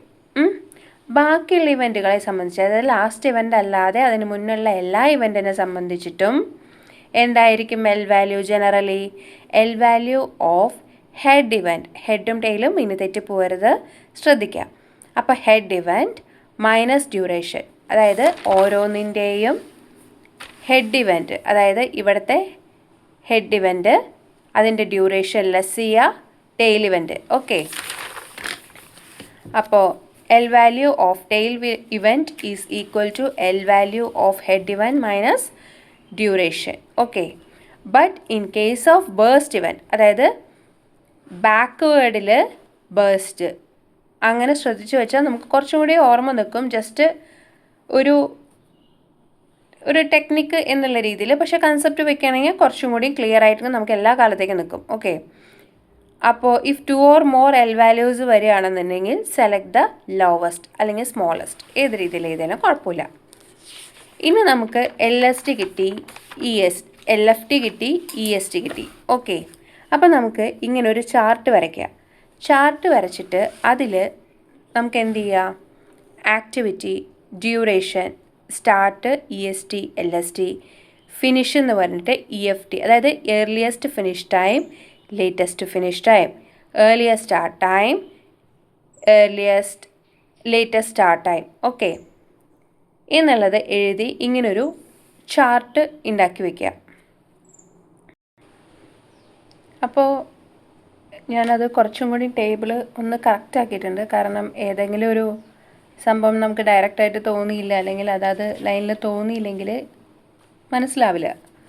അപ്പോൾ അതുകൊണ്ട് ടേബിൾ ഒന്നും കൂടി ക്ലിയർ ആക്കിയിട്ടുണ്ട്. പിന്നെ അതുപോലെ അതിൽ ഫ്ലോട്ടിൻ്റെ ഏരിയാസ് ഉണ്ട്. ഓക്കെ, അതിപ്പോൾ അവിടെ നിൽക്കട്ടെ. ആദ്യം എന്താണ് EST LST EFT LFT ഈ കാര്യങ്ങളൊക്കെ തീരുമാനിച്ചതിന് ശേഷം നമുക്ക് എന്ത് ചെയ്യാം? ബാക്കിയിലേക്ക് കിടക്കാം. അപ്പോൾ എന്താണ് EST എന്ന് പറഞ്ഞാൽ ഏർലിയസ്റ്റ് സ്റ്റാർട്ട് ടൈം എന്ന് നമ്മൾ പറഞ്ഞു കഴിഞ്ഞു. അതെന്താ? ഏറ്റവും ആദ്യം അത് എപ്പോൾ തുടങ്ങാൻ പറ്റും? നമുക്ക് മാക്സിമം എത്ര നേരത്തെ തുടങ്ങാൻ പറ്റും? പ്രൊജക്റ്റ് കിട്ടിയ അന്ന് തന്നെ തുടങ്ങാം. ഓക്കെ, അപ്പോഴേക്കും തുടങ്ങാം. നമ്മളത് ആക്സെപ്റ്റ് ചെയ്യുന്നു, നേരെ പ്രോസസ്സിലേക്ക് സ്റ്റാർട്ട് ചെയ്യുന്നു. ഓക്കെ, അപ്പോൾ ലേറ്റസ്റ്റ് സ്റ്റാർട്ട് ടൈം എന്താ? നമുക്ക് എത്ര മടി പിടിച്ചിരുന്നാലും അത് തുടങ്ങണേനൊരു മിനിമം ടൈമെങ്കിലും വേണം. അതായത് നമുക്ക് ഒരു അരമണിക്കൂറിനുള്ളിൽ തൃശ്ശൂരിൽ നിന്ന് ചാവക്കാടേക്ക് എത്തണം എന്നുണ്ടെങ്കിൽ, മീൻസ് അത്ര ടൈമുണ്ട് എന്നല്ല പറയണത്, അത് കുറച്ച് കൂടുതലാണ്. ഞാനിപ്പോൾ ഈ ടേബിള് കുറച്ചും കൂടി ഒന്ന് നീറ്റാക്കിയിട്ടുണ്ട്. കാരണം നമുക്ക് അതായത് ആക്ടിവിറ്റീൻ്റെ ഡയറക്ഷൻ കുറച്ചും കൂടി ക്ലിയർ ആയിട്ട് കിട്ടാൻ വേണ്ടിയിട്ട്. അപ്പോൾ ഇനി നമുക്ക് ഇതിൽ ഫ്ലോട്ടുകൾ ഫുള്ള് എഴുതി വെച്ചിട്ടുണ്ട്, പക്ഷെ അതിപ്പോൾ നോക്കണ്ട. നമുക്ക് ആദ്യം എന്ത് ചെയ്യാം? ഈ EST LST EFT LFT ഇവരാരൊക്കെയാണെന്ന് നോക്കാം. ഓക്കെ, നമ്മൾ EST നമ്മൾ പറഞ്ഞു കഴിഞ്ഞു, ഏർലിയസ്റ്റ് സ്റ്റാർട്ട് ടൈം എന്ന് പറഞ്ഞു കഴിഞ്ഞു. ഓക്കെ, അതെന്തിനാ? ഇന്ന് നമുക്കത് സ്റ്റാർട്ട് ചെയ്യാം. ഏറ്റവും വേഗം തുടങ്ങാൻ പറ്റുകയാണെങ്കിൽ എത്രയും വേഗം എന്ന് പറഞ്ഞാൽ അത്രയും. അതെപ്പോഴാണ്? എന്ന് ചോദിക്കുന്നതാണ് EST. അതായത് എന്നാണോ നമുക്ക് പ്രൊജക്റ്റ് കിട്ടിയത് അന്ന് മുതൽ തുടങ്ങാം. അങ്ങനെയാണല്ലോ. അങ്ങനെയാണെങ്കിൽ ഓരോ ആക്ടിവിറ്റിയിലും ഇവിടെ നോക്കണം, ഇവിടെ ഓരോ ആക്ടിവിറ്റിയിലും EST ഏതാണ് എന്നുള്ളതാണ് കണ്ടുപിടിക്കുന്നത്. ഓക്കെ, അങ്ങനെയാണെങ്കിൽ LSTയോ? LST എന്ന് പറഞ്ഞാൽ എത്ര നേരം വൈകാം? Latest start time. Okay, latest start time എന്ന് പറഞ്ഞാൽ ഇനി 1-2 ദിവസം മടി പിടിച്ചാലും നമുക്ക് എന്ത് ചെയ്യാൻ പറ്റും? 52ാമത്തെ ദിവസമാണല്ലോ ഈ കണക്കിൽ. അപ്പോൾ 52ാമത്തെ ദിവസം ഫിനിഷ് ചെയ്യാൻ പറ്റും. ഓക്കെ, ഇപ്പോഴേ തുടങ്ങണം എന്നില്ല, കുറച്ച് ദിവസം വേണമെങ്കിൽ നേരം പിടിക്കാം. ഓക്കെ, അങ്ങനെയുള്ള ചില സിറ്റുവേഷൻസ് ഉണ്ടാവും. അപ്പോൾ ഓരോ ആക്ടിവിറ്റീനെ സംബന്ധിച്ചും എത്ര പോയാലും ശരി നമുക്ക് ലേറ്റ് ആവാൻ പറ്റുന്ന ടൈമാണ് ഇവിടെ എഴുതുന്നത്. Okay, latest start time. EFT എന്ന് പറഞ്ഞാൽ ഏർലിയസ്റ്റ് ഫിനിഷ് ടൈം. അതായത് നമ്മൾ നേരത്തെ തുടങ്ങി കഴിഞ്ഞ് കഴിഞ്ഞാൽ എന്ത് ചെയ്യും? അതാത് ഡേയ്സ് വർക്ക് ചെയ്യേണ്ടത് അതാത് ഡേയ്സ് വർക്ക് ചെയ്യും. ഒരു ആക്ടിവിറ്റിക്കും എക്സ്ട്രാ ഡ്യൂറേഷനൊന്നുമില്ല. ഓക്കെ, അപ്പോൾ എന്ത് ചെയ്യണം? ESTയിൽ എപ്പോൾ തുടങ്ങുന്നു അപ്പോൾ അതിനനുസരിച്ച് എത്ര നേരത്തെ തുടങ്ങിയോ അത്രയും നേരത്തെ പരിപാടി കഴിയും എന്ന് പറയുന്നത് പോലെ EST എപ്പോൾ തുടങ്ങിയോ അതിനനുസരിച്ച് നമുക്ക് ഏർലിയസ്റ്റ് ഫിനിഷിങ് കിട്ടും. അതുപോലെ തന്നെ LFT എന്തായിരിക്കും? നമ്മൾ ലേറ്റായി തുടങ്ങിയാൽ എന്താ ചെയ്യുക? ലേറ്റായി തീരും. അപ്പോൾ തന്നെ ഏകദേശം ഐഡിയ കിട്ടിയിട്ടുണ്ടാവും ഇതെങ്ങനെയാണ് കണ്ടുപിടിക്കാന്നുള്ളത്. ഓക്കെ, അപ്പോൾ ആദ്യം നമുക്ക് എന്ത് ചെയ്യാം? ഇതിലെ ESTൻ്റെ വാല്യൂവും LFTൻ്റെ വാല്യൂവും നമ്മൾ കണ്ടുപിടിച്ച് കഴിഞ്ഞു. ഓക്കെ, നമ്മൾ വാല്യൂ എന്ന് പറയുന്നത് ESTൻ്റെ വാല്യൂ ആണെന്ന് നമ്മൾ എഴുതുമ്പോഴേ പറഞ്ഞു. വാല്യൂ എന്ന് പറയുന്നത് LFTയുടെ എപ്പോഴാണോ നമ്മൾ ലേറ്റസ്റ്റ് എത്ര നേരം മടി പിടിച്ചാലും നമ്മൾ എപ്പോൾ തുടങ്ങണം എന്നുള്ളത് നമ്മളിവിടെ LFT ആണ് ഈ L കണ്ടുപിടിച്ച് വെച്ചിരിക്കുന്നതെന്നും പറഞ്ഞു. ESTയും കണ്ടുപിടിച്ചു, LFTയും കണ്ടുപിടിച്ചു. അതായത് value is equal to EST, value is equal to LFT എന്ന് പറഞ്ഞു കഴിഞ്ഞു. അപ്പോൾ ആ വാല്യൂസ് ESTയിലും വാല്യൂസ് LFTയിലും ഫില്ല് ചെയ്യുക. ഞാനിപ്പോൾ ഈ ടേബിള് കുറച്ചും കൂടി ഒന്ന് നീറ്റ് ആക്കിയിട്ടുണ്ട്. കാരണം നമുക്ക് അതായത് ആക്ടിവിറ്റീൻ്റെ ഡയറക്ഷൻ കുറച്ചും കൂടി ക്ലിയർ ആയിട്ട് കിട്ടാൻ വേണ്ടിയിട്ട്. അപ്പോൾ ഇന്ന് നമുക്ക് ഇതിൽ ഫ്ലോട്ടുകൾ ഫുള്ള് എഴുതി വെച്ചിട്ടുണ്ട്, പക്ഷെ അതിപ്പോൾ നോക്കണ്ട. നമുക്ക് ആദ്യം എന്ത് ചെയ്യാം? ഈ EST, LST, EFT, LFT ഇവരാരൊക്കെയാണെന്ന് നോക്കാം. ഓക്കെ, നമ്മൾ EST നമ്മൾ പറഞ്ഞു കഴിഞ്ഞു, ഏർലിയസ്റ്റ് സ്റ്റാർട്ട് ടൈം എന്ന് പറഞ്ഞു കഴിഞ്ഞു. ഓക്കെ, അതെന്തിനാ? ഇന്ന് നമുക്കത് സ്റ്റാർട്ട് ചെയ്യാം. ഏറ്റവും വേഗം തുടങ്ങാൻ പറ്റുകയാണെങ്കിൽ എത്രയും വേഗം എന്ന് പറഞ്ഞാൽ അത്രയും. അതെപ്പോഴാണ് എന്ന് ചോദിക്കുന്നതാണ് EST. അതായത് എന്നാണോ നമുക്ക് പ്രൊജക്റ്റ് കിട്ടിയത് അന്ന് മുതൽ തുടങ്ങാം. അങ്ങനെയാണല്ലോ. അങ്ങനെയാണെങ്കിൽ ഓരോ ആക്ടിവിറ്റിയിലും ഇവിടെ നോക്കണം, ഇവിടെ ഓരോ ആക്ടിവിറ്റിയിലും EST ഏതാണ് എന്നുള്ളതാണ് കണ്ടുപിടിക്കുന്നത്. ഓക്കെ, അങ്ങനെയാണെങ്കിൽ LSTയോ? LST എന്ന് പറഞ്ഞാൽ എത്ര നേരം വൈകാം? Latest start time. Okay, latest start time എന്ന് പറഞ്ഞാൽ ഇനി 1-2 ദിവസം മടി പിടിച്ചാലും നമുക്ക് എന്ത് ചെയ്യാൻ പറ്റും? 52ാമത്തെ ദിവസമാണല്ലോ ഈ കണക്കിൽ. അപ്പോൾ 52ാമത്തെ ദിവസം ഫിനിഷ് ചെയ്യാൻ പറ്റും. ഓക്കെ, ഇപ്പോഴേ തുടങ്ങണം എന്നില്ല, കുറച്ച് ദിവസം വേണമെങ്കിൽ നേരം പിടിക്കാം. ഓക്കെ, അങ്ങനെയുള്ള ചില സിറ്റുവേഷൻസ് ഉണ്ടാവും. അപ്പോൾ ഓരോ ആക്ടിവിറ്റീനെ സംബന്ധിച്ചും എത്ര പോയാലും ശരി നമുക്ക് ലേറ്റ് ആവാൻ പറ്റുന്ന ടൈമാണ് ഇവിടെ എഴുതുന്നത്. Okay, latest start time. EFT എന്ന് പറഞ്ഞാൽ ഏർലിയസ്റ്റ് ഫിനിഷ് ടൈം. അതായത് നമ്മൾ നേരത്തെ തുടങ്ങി കഴിഞ്ഞ് കഴിഞ്ഞാൽ എന്ത് ചെയ്യും? അതാത് ഡേയ്സ് വർക്ക് ചെയ്യേണ്ടത് അതാത് ഡേയ്സ് വർക്ക് ചെയ്യും. ഒരു ആക്ടിവിറ്റിക്കും എക്സ്ട്രാ ഡ്യൂറേഷനൊന്നുമില്ല. ഓക്കെ, അപ്പോൾ എന്ത് ചെയ്യണം? ESTയിൽ എപ്പോൾ തുടങ്ങുന്നു അപ്പോൾ അതിനനുസരിച്ച് എത്ര നേരത്തെ തുടങ്ങിയോ അത്രയും നേരത്തെ പരിപാടി കഴിയും എന്ന് പറയുന്നത് പോലെ EST എപ്പോൾ തുടങ്ങിയോ അതിനനുസരിച്ച് നമുക്ക് ഏർലിയസ്റ്റ് ഫിനിഷിങ് കിട്ടും. അതുപോലെ തന്നെ LFT എന്തായിരിക്കും? നമ്മൾ ലേറ്റായി തുടങ്ങി എന്താ ചെയ്യുക? ലേറ്റായി തീരും. അപ്പോൾ തന്നെ ഏകദേശം ഐഡിയ കിട്ടിയിട്ടുണ്ടാവും ഇതെങ്ങനെയാണ് കണ്ടുപിടിക്കുക. ഓക്കെ, അപ്പോൾ ആദ്യം നമുക്ക് എന്ത് ചെയ്യാം? ഇതിലെ ESTൻ്റെ വാല്യൂവും LFTൻ്റെ വാല്യൂവും നമ്മൾ കണ്ടുപിടിച്ച് കഴിഞ്ഞു. ഓക്കെ, നമ്മൾ വാല്യൂ എന്ന് പറയുന്നത് ESTൻ്റെ വാല്യൂ ആണെന്ന് നമ്മൾ എഴുതുമ്പോഴേ പറഞ്ഞു. വാല്യൂ എന്ന് പറയുന്നത് LFTയുടെ എപ്പോഴാണോ നമ്മൾ ലേറ്റസ്റ്റ് എത്ര നേരം മടി പിടിച്ചാലും നമ്മൾ എപ്പോൾ തുടങ്ങണം എന്നുള്ളത് നമ്മളിവിടെ LFT ആണ് ഈ L കണ്ടുപിടിച്ച് വെച്ചിരിക്കുന്നതെന്നും പറഞ്ഞു. EST കണ്ടുപിടിച്ചു, LFT കണ്ടുപിടിച്ചു. അതായത് E value is equal to EST, L value is equal to LFT എന്ന് പറഞ്ഞു കഴിഞ്ഞു. അപ്പോൾ ആ വാല്യൂസ് E വാല്യൂസ് ESTയിലും L വാല്യൂസ് LFTയിലും ഫില്ല് ചെയ്യാം. അപ്പോൾ ഇനി ഈ ESTയും LFTയും നമ്മൾ എഴുതി. ESTയും LFTയും നമ്മൾ എഴുതി. അപ്പോൾ എഴുതുമ്പോൾ ഒരു കൺഫ്യൂഷൻ വരുന്നതാണ്. ഞാനത് എഴുതി വെച്ചിട്ടുണ്ട്. പക്ഷേ അതിൽ വരാവുന്ന കൺഫ്യൂഷനാണ് 1 to 2 എന്ന് പറഞ്ഞിട്ടാണ് EST ഉള്ളത്. അല്ലെങ്കിൽ 1 to 2 എന്നാണ് ആക്ടിവിറ്റി ചെയ്തിരിക്കുന്നത്. 1ഉം ഒരു ഇവൻ്റാണ്, 2ഉം ഒരു ഇവൻ്റാണ്. അപ്പോൾ ഇതാണ് എന്തുകൊണ്ട് E വാല്യൂം L വാല്യൂം കാണുകയാണെങ്കിൽ പിന്നെ എന്തിനാണ് അത് തന്നെയാണ് ESTയും LSTയും എന്നുണ്ടെങ്കിൽ എന്തുകൊണ്ട് ടേബിൾ വരയ്ക്കേണ്ട ആവശ്യം വരുന്നു എന്നുള്ളതിന് ഉള്ളൊരു ഡൗട്ടിനുള്ളൊരു ഉത്തരമാണ് ഈ E എന്നുള്ളത് ഓരോ ഇവൻറ്റിൻ്റെയും E വാല്യൂ ആണ്. ഓക്കെ, L എന്ന് പറയുന്നതും ഓരോ ഇവൻറ്റിൻ്റെയും L വാല്യൂ ആണ്. അപ്പോൾ നമുക്ക് 1 to 2 എന്ന് പറയുന്നത് ഒരു ആക്ടിവിറ്റിയാണ്. 1 ഒരു ഇവൻറ്റും 2 ഒരു ഇവൻറ്റും ഇൻക്ലൂഡ് ചെയ്യുന്ന ഒരു ആക്ടിവിറ്റീനെ ഷോ ചെയ്യുന്നതാണ് ഈ 1 to 2. അപ്പോൾ അതിൽ 1 എന്ന ഇവൻ്റ് ഉണ്ട്, 2 എന്ന ഇവൻ്റും ഉണ്ട്. അപ്പോൾ നമ്മൾ EST എടുക്കുമ്പോൾ ഏത് ഇവൻറ്റിൻ്റെ EST എടുക്കണം, LFT എടുക്കുമ്പോൾ ഏത് ഇവൻറ്റിൻ്റെ LFT എടുക്കണം. അതിപ്പോൾ എഴുതി വെച്ചതുകൊണ്ട് നിങ്ങൾക്ക് ഏകദേശം മനസ്സിലായിട്ടുണ്ടാവും. പക്ഷെ എന്നിരുന്നാലും അതിൻ്റെ കാര്യം പറയാം. നമ്മൾ EFT എടുക്കണം എന്നുണ്ടെങ്കിൽ നമ്മൾ ടെയിൽ ഇവൻറ്റിൻ്റെ ആ ആക്ടിവിറ്റിയുടെ ടെയിൽ ഇവൻറ്റിൻ്റെ E വാല്യൂ എടുക്കണം. LFT ആണ് എടുക്കുന്നത് എന്നുണ്ടെങ്കിൽ ആ ഇവൻറ്റിൻ്റെ ഹെഡിൻ്റെ വാല്യൂ എടുക്കണം. അത് തെറ്റരുത്. നമ്മൾ ആ ഇവൻറ്റിൻ്റെ അല്ലെങ്കിൽ L വാല്യൂ E വാല്യൂ എന്ന് പറയുമ്പോൾ ഏത് വാല്യൂയും എടുത്ത് എഴുതാൻ പറ്റില്ല. ഓക്കെ, ഇനി നമുക്ക് മൈൻഡിൽ അത് സ്റ്റോർ ചെയ്ത് വയ്ക്കാൻ വേണ്ടി മാത്രം ഇതാണ് നമ്മുടെ ഇക്വേഷൻ ആയിട്ട് വരുന്നത്. അത് ഞാൻ വേറെ ഇത് കഴിഞ്ഞതിന് ശേഷം പറഞ്ഞു തരാം, എഴുതി തരാം എന്താണ് എന്നുള്ളത്. ഓക്കെ, ഒരു ആക്ടിവിറ്റി, ആ ആക്ടിവിറ്റിയുടെ E വാല്യൂസ് ആണ് EST ആയിട്ടും L വാല്യൂസ് ആണ് LFT ആയിട്ടും വരുന്നത്. ഓക്കെ, ഓരോ ഇവൻറ്റിൻ്റെയും E വാല്യൂ EST ആയിട്ടും L വാല്യൂ LFT ആയിട്ടും വരും. അതെങ്ങനെയെന്ന് പറഞ്ഞാൽ നമ്മളുടെ ആ ആക്ടിവിറ്റിയിൽ 2 ഇവൻറ്റ്സ് ഉണ്ടാവും. 1 to 2 എന്നുള്ള ആക്ടിവിറ്റിയിൽ 1 എന്ന് പറഞ്ഞ ഇവൻറ്റും 2 എന്ന് പറഞ്ഞ ഇവൻറ്റും ഉണ്ടാവും. അപ്പോൾ ഈ വാല്യൂ എടുക്കുന്ന സമയത്ത് നമ്മൾ ടെയിൽ ഇവൻറ്റിനെയും L വാല്യൂ എടുക്കുന്ന സമയത്ത് നമ്മൾ ഹെഡ് ഇവൻറ്റിൻ്റെയും വാല്യൂസിനെയാണ് ശ്രദ്ധിക്കേണ്ടത്. ഓക്കെ, EST എന്ന് പറയുമ്പോൾ ഏർലിയസ്റ്റും LFT എന്ന് പറയുമ്പോൾ ലേറ്റസ്റ്റും ആയതുകൊണ്ട് നമുക്ക് ആ രീതിയിൽ ചിന്തിക്കാം.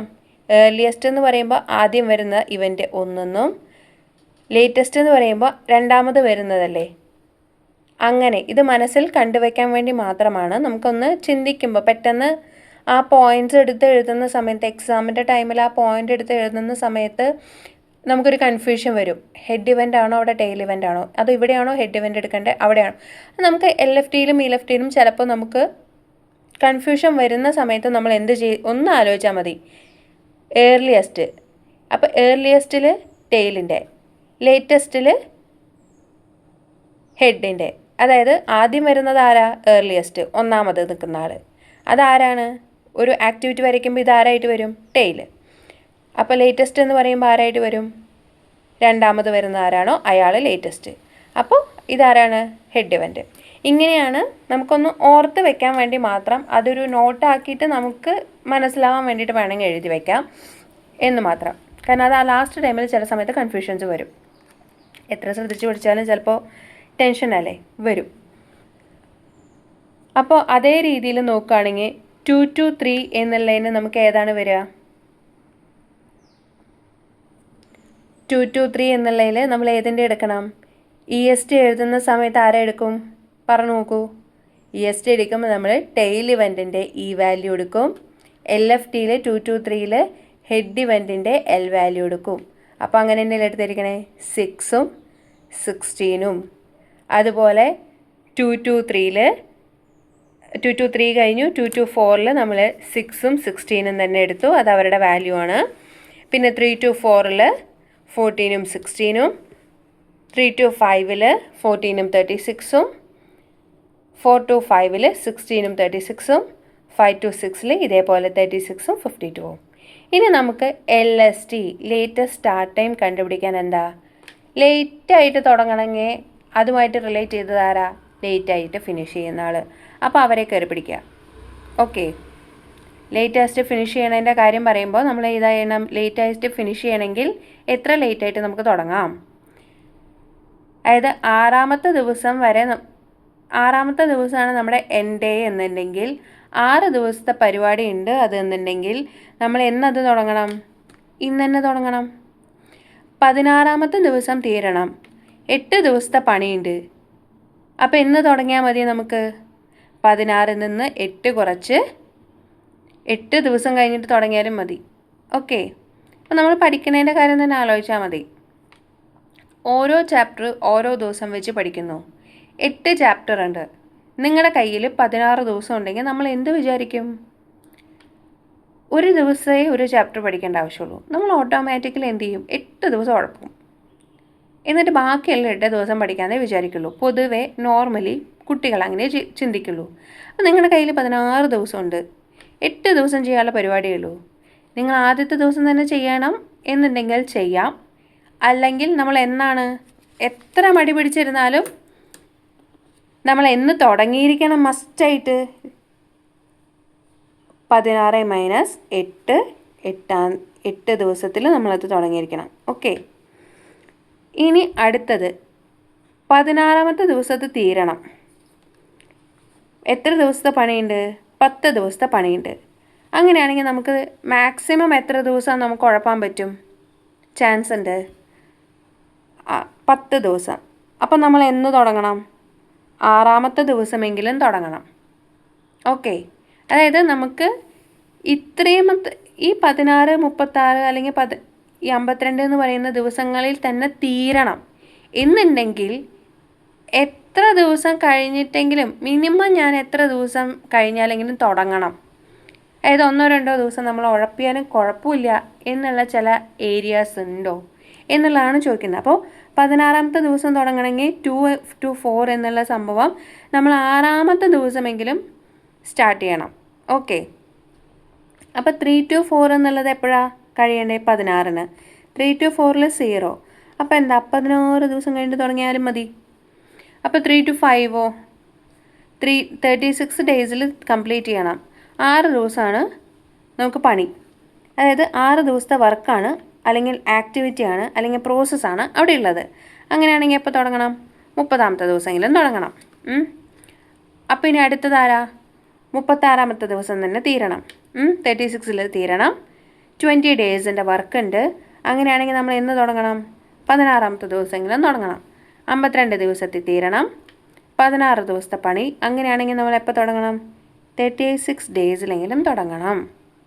ഓക്കെ, ഇനി നമ്മൾ എന്ത് ചെയ്യണം?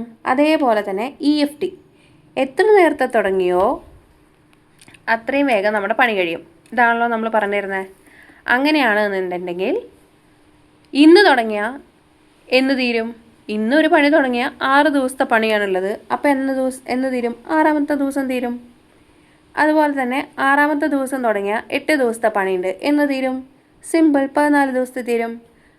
6 ദിവസത്തെ പണി 6ാമത്തെ ദിവസം തുടങ്ങി 10 ദിവസത്തെ പണിയുണ്ട്. അപ്പോൾ എന്ന് തീരും? 14ാമത്തെ ദിവസം തീരും. 14ാമത്തെ ദിവസം തുടങ്ങിയ പണി പ്രോസസ്സൊന്നുമില്ല, അപ്പോഴത്തേക്ക് അപ്പം പോവാണ്. അപ്പോൾ എന്താ? 14ാമത്തെ ദിവസം തന്നെ.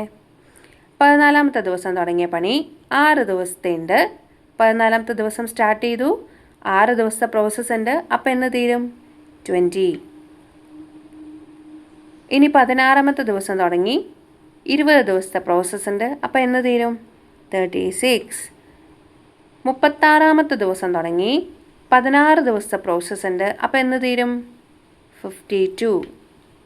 ഓക്കെ, ഇങ്ങനെയാണ് നമ്മൾ ഈ ടേബിളിലെ EST, LST, EFT, LFT ഒക്കെ കണ്ടുപിടിച്ചത്. ഇനി നമുക്കിതിൻ്റെ ഒരു നോട്ട് അതിലേക്ക് നോക്കാം. ഇനി നമുക്ക് ടോട്ടൽ ഫ്ലോട്ടിലേക്ക് പോവാം. അപ്പോൾ നമുക്ക് എന്ത് ചെയ്യാം, നമുക്ക് വീണ്ടും പേജ് മറിക്കാം. ഇനി ടോട്ടൽ ഫ്ലോട്ട് എന്ന് പറഞ്ഞു കഴിഞ്ഞാൽ എന്താണെന്ന് നോക്കാം. അപ്പോൾ ടോട്ടൽ ഫ്ലോട്ട് എന്ന് പറഞ്ഞാൽ ഒന്നില്ലെങ്കിൽ EFT മൈനസ് LFT അല്ലെങ്കിൽ EST മൈനസ് LST. ഇതാണ് നമ്മളൊരു മാത്തമാറ്റിക്കൽ വേല്, ഒരു ഇക്വേഷൻ വേല് പറയുകയാണെങ്കിൽ ഇതാണ് ടോട്ടൽ ഫ്ലോട്ട്. അപ്പോൾ നമുക്ക് ആദ്യം ആ സംഖ്യകളൊക്കെ ഒന്ന് എഴുതി വയ്ക്കാം.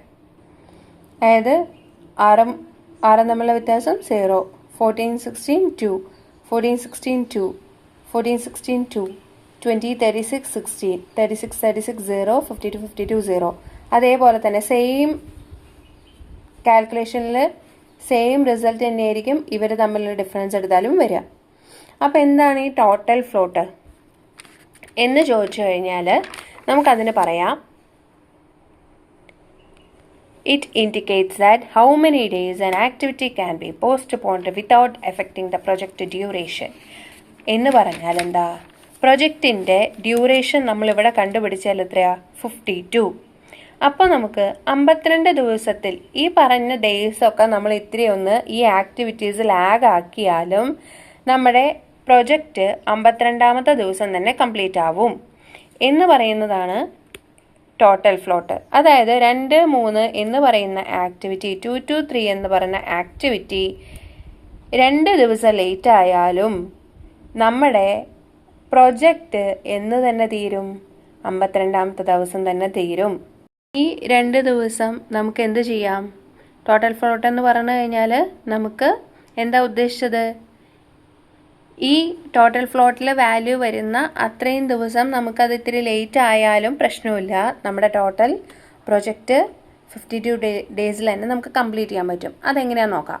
അപ്പോൾ ഈ 2 to 3 എന്ന് പറയുന്നത് ഈ 6ാമത്തെ ദിവസം സ്റ്റാർട്ട് ചെയ്യുന്നതിന് പകരം 8ാമത്തെ ദിവസം സ്റ്റാർട്ട് ചെയ്യുക, അതാണല്ലോ അർത്ഥമാക്കുന്നത്. ഇവിടെ 2 ദിവസം നമുക്ക് ലേറ്റ് ആവാമെന്ന് പറയുമ്പോൾ 8ാമത്തെ ദിവസം സ്റ്റാർട്ട് ചെയ്യുകയാണെങ്കിൽ എന്ത് ചെയ്യും, ഈ 8 to 8 നമുക്ക് 16ാമത്തെ ദിവസമായിരിക്കും നമ്മൾ ഈ ആക്ടിവിറ്റി കംപ്ലീറ്റ് ചെയ്യാം.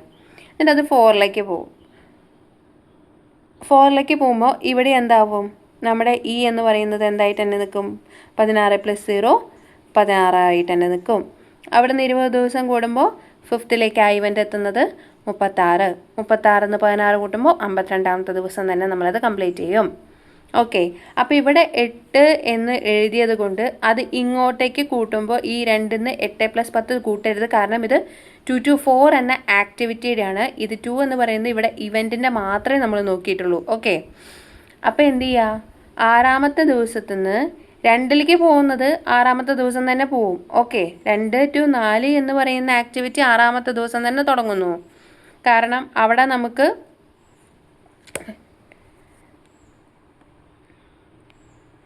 ഇപ്പം നോക്കാനായിട്ടില്ല. അപ്പോൾ അതവിടെ നിൽക്കട്ടെ. നമ്മൾ ആദ്യം ഇതെന്ത് ചെയ്യുന്നു, നോക്കുന്നു. അപ്പോൾ എന്താ ഉണ്ടാവുന്നത്, ഒന്നുകൂടിയും പറയാം. 8ാമത്തെ ദിവസം തുടങ്ങുന്നു, 8 ദിവസത്തെ പ്രോസസ്സ്, 16ാമത്തെ ദിവസം നമുക്ക് അടുത്ത 3ാമത്തെ ഇവൻറ്റിൻ്റെ സ്റ്റാർട്ടിങ്, അവിടെ നിന്ന് 4th പോകുന്നു, 20 ഡേയ്സ്, അപ്പോൾ 36 ഇവിടെ എത്തുന്നു, 16 ഡേയ്സ് വർക്ക് ചെയ്ത് കഴിഞ്ഞാൽ 52-ന് നമ്മുടെ വർക്ക് ഫിനിഷ് ആവുന്നു. ഓക്കെ അല്ലേ?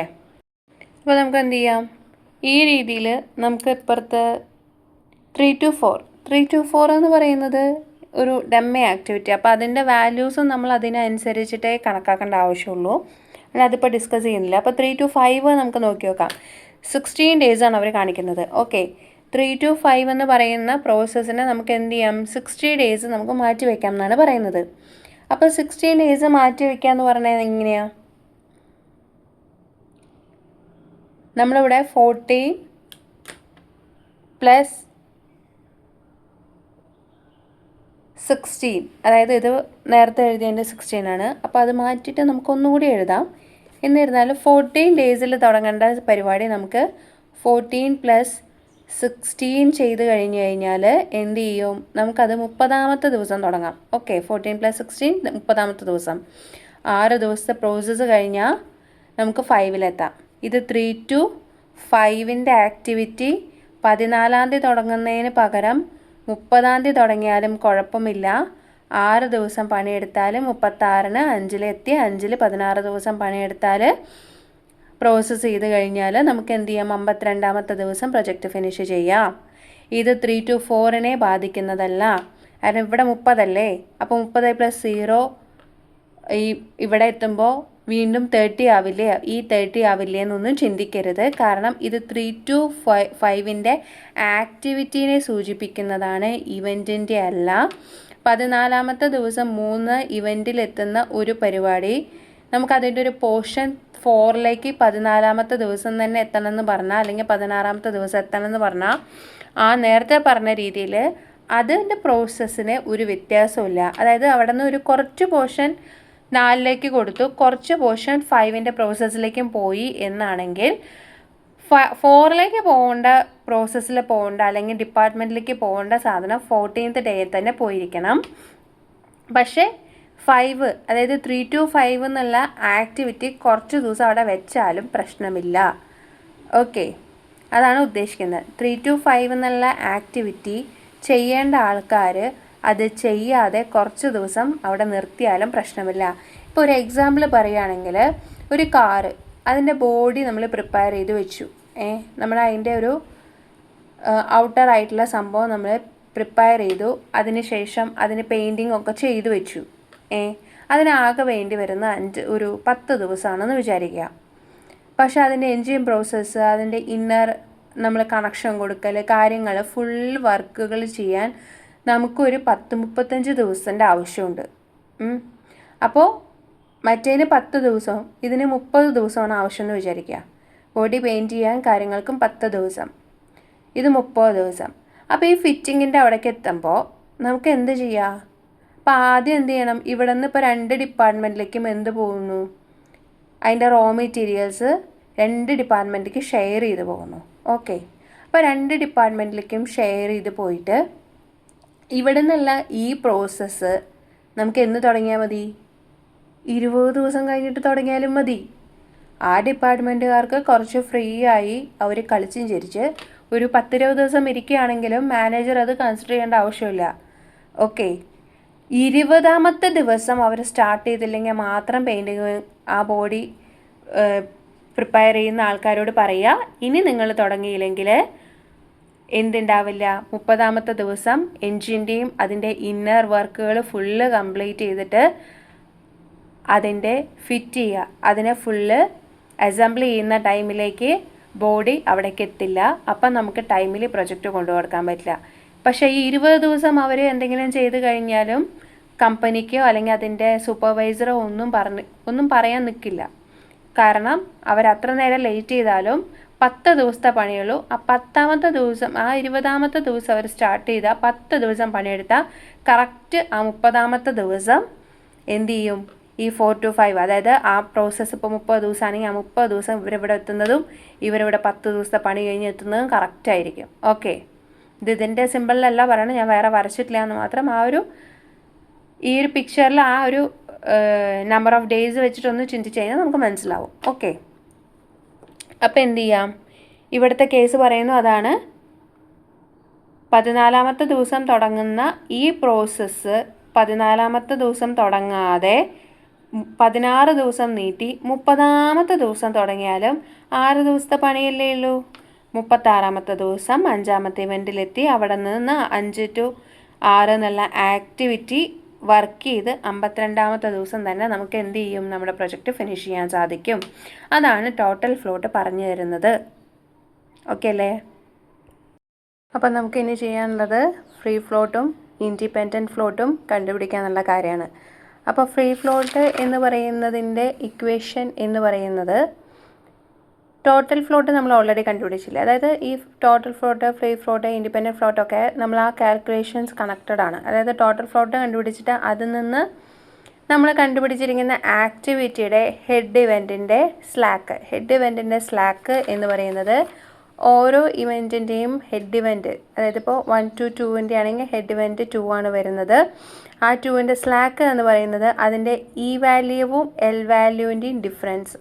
ഓക്കെ, അതുപോലെ 2 to 3 ആണ് നമ്മൾ എടുക്കുന്നതെന്നുണ്ടെങ്കിൽ മീൻസ് എവിടെയാണോ ടോട്ടൽ ഫ്ലോട്ട് ഉള്ളത് അവിടെ അതിൻ്റെ ഹെഡ് ഇവൻറ്റ്. ഇപ്പോൾ ഇതിൽ ടോട്ടൽ ഫ്ലോട്ട് ഉള്ളത് ഏതാണ്?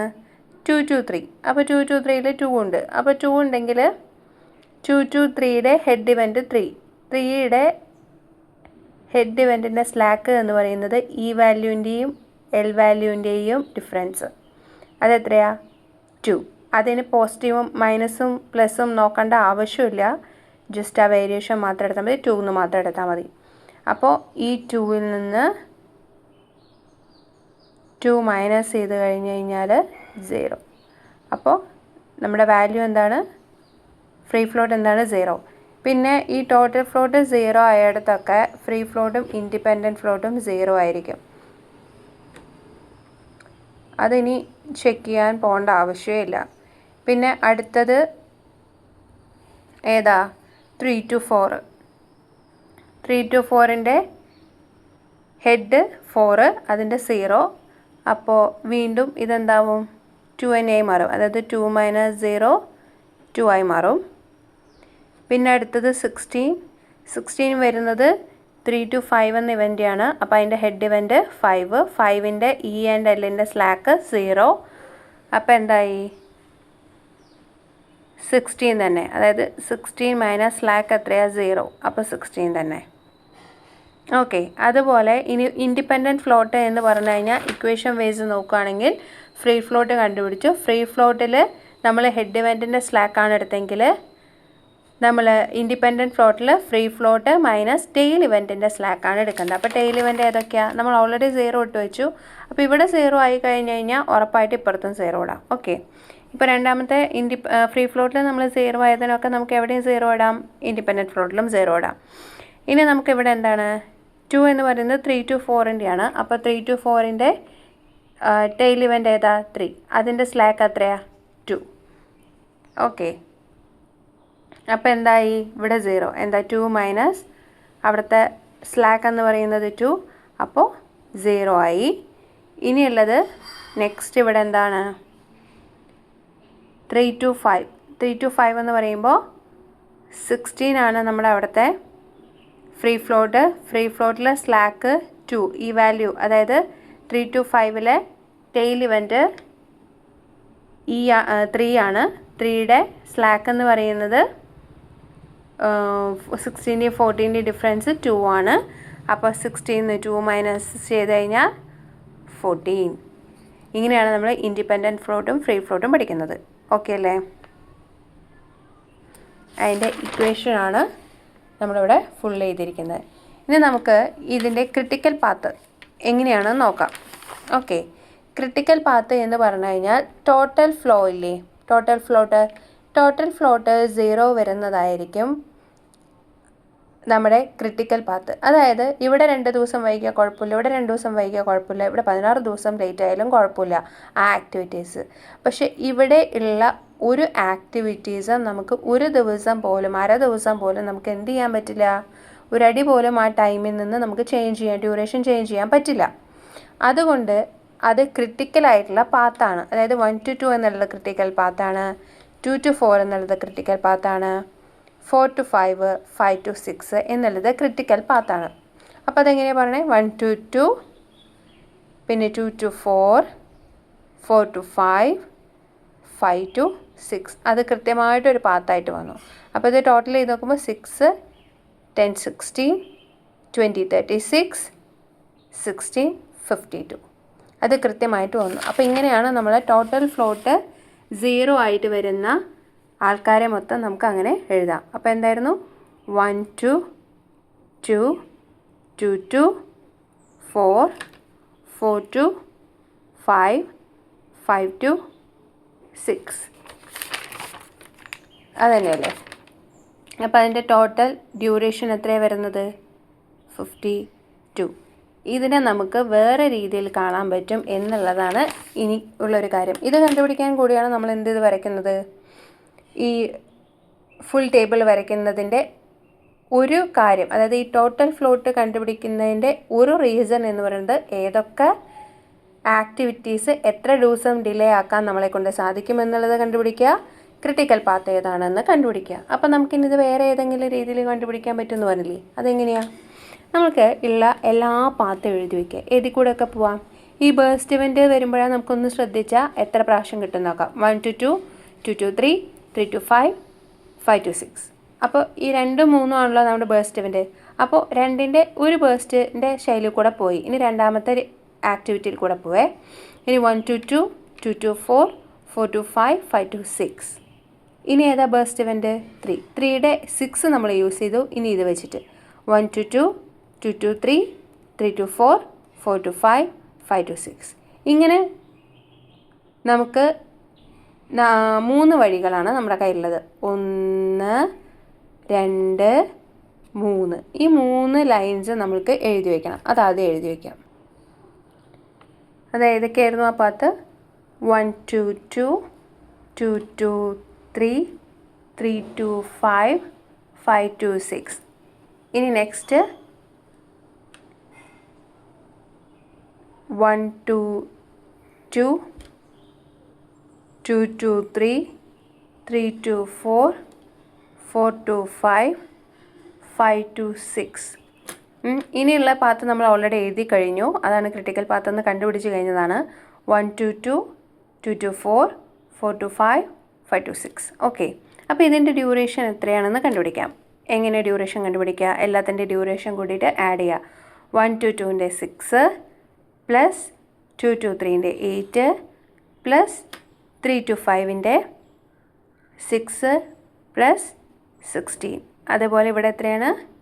1 to 2ൻ്റെ 6 plus 2 to 3യുടെ 8, 3 to 4ൻ്റെ 0 plus 4 to 5 20 plus 5 to 6 16. അപ്പോൾ എത്രയായി?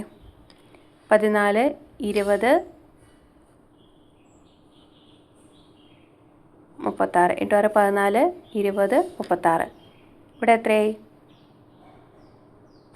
14, 14, 20, 24, 24, 16, 50. ഓക്കെ അല്ലേ? അപ്പോൾ ഇതിൽ ഏറ്റവും ഡ്യൂറേഷൻ കൂടുന്നത് ഏത് പാത്താണോ അതാണ് നമ്മൾ നോർമലി വെറും നെറ്റ്വർക്ക് വരച്ച് ക്രിട്ടിക്കൽ പാത്ത് കണ്ടുപിടിക്കാൻ പറഞ്ഞാൽ അതിൽ എല്ലാ പോസിബിളായിട്ടുള്ള പാത്തുകൾ എഴുതുക. അതിലേറ്റവും ഹയസ്റ്റ് ഡ്യൂറേഷൻ ഏതാണെന്ന് നോക്കുക. ആ ഡ്യൂറേഷൻ ഏറ്റവും ഹയസ്റ്റ് ഡ്യൂറേഷൻ വരുന്ന പാത്ത് ഏതാണോ അതായിരിക്കും നമ്മുടെ ക്രിട്ടിക്കൽ പാത്ത്.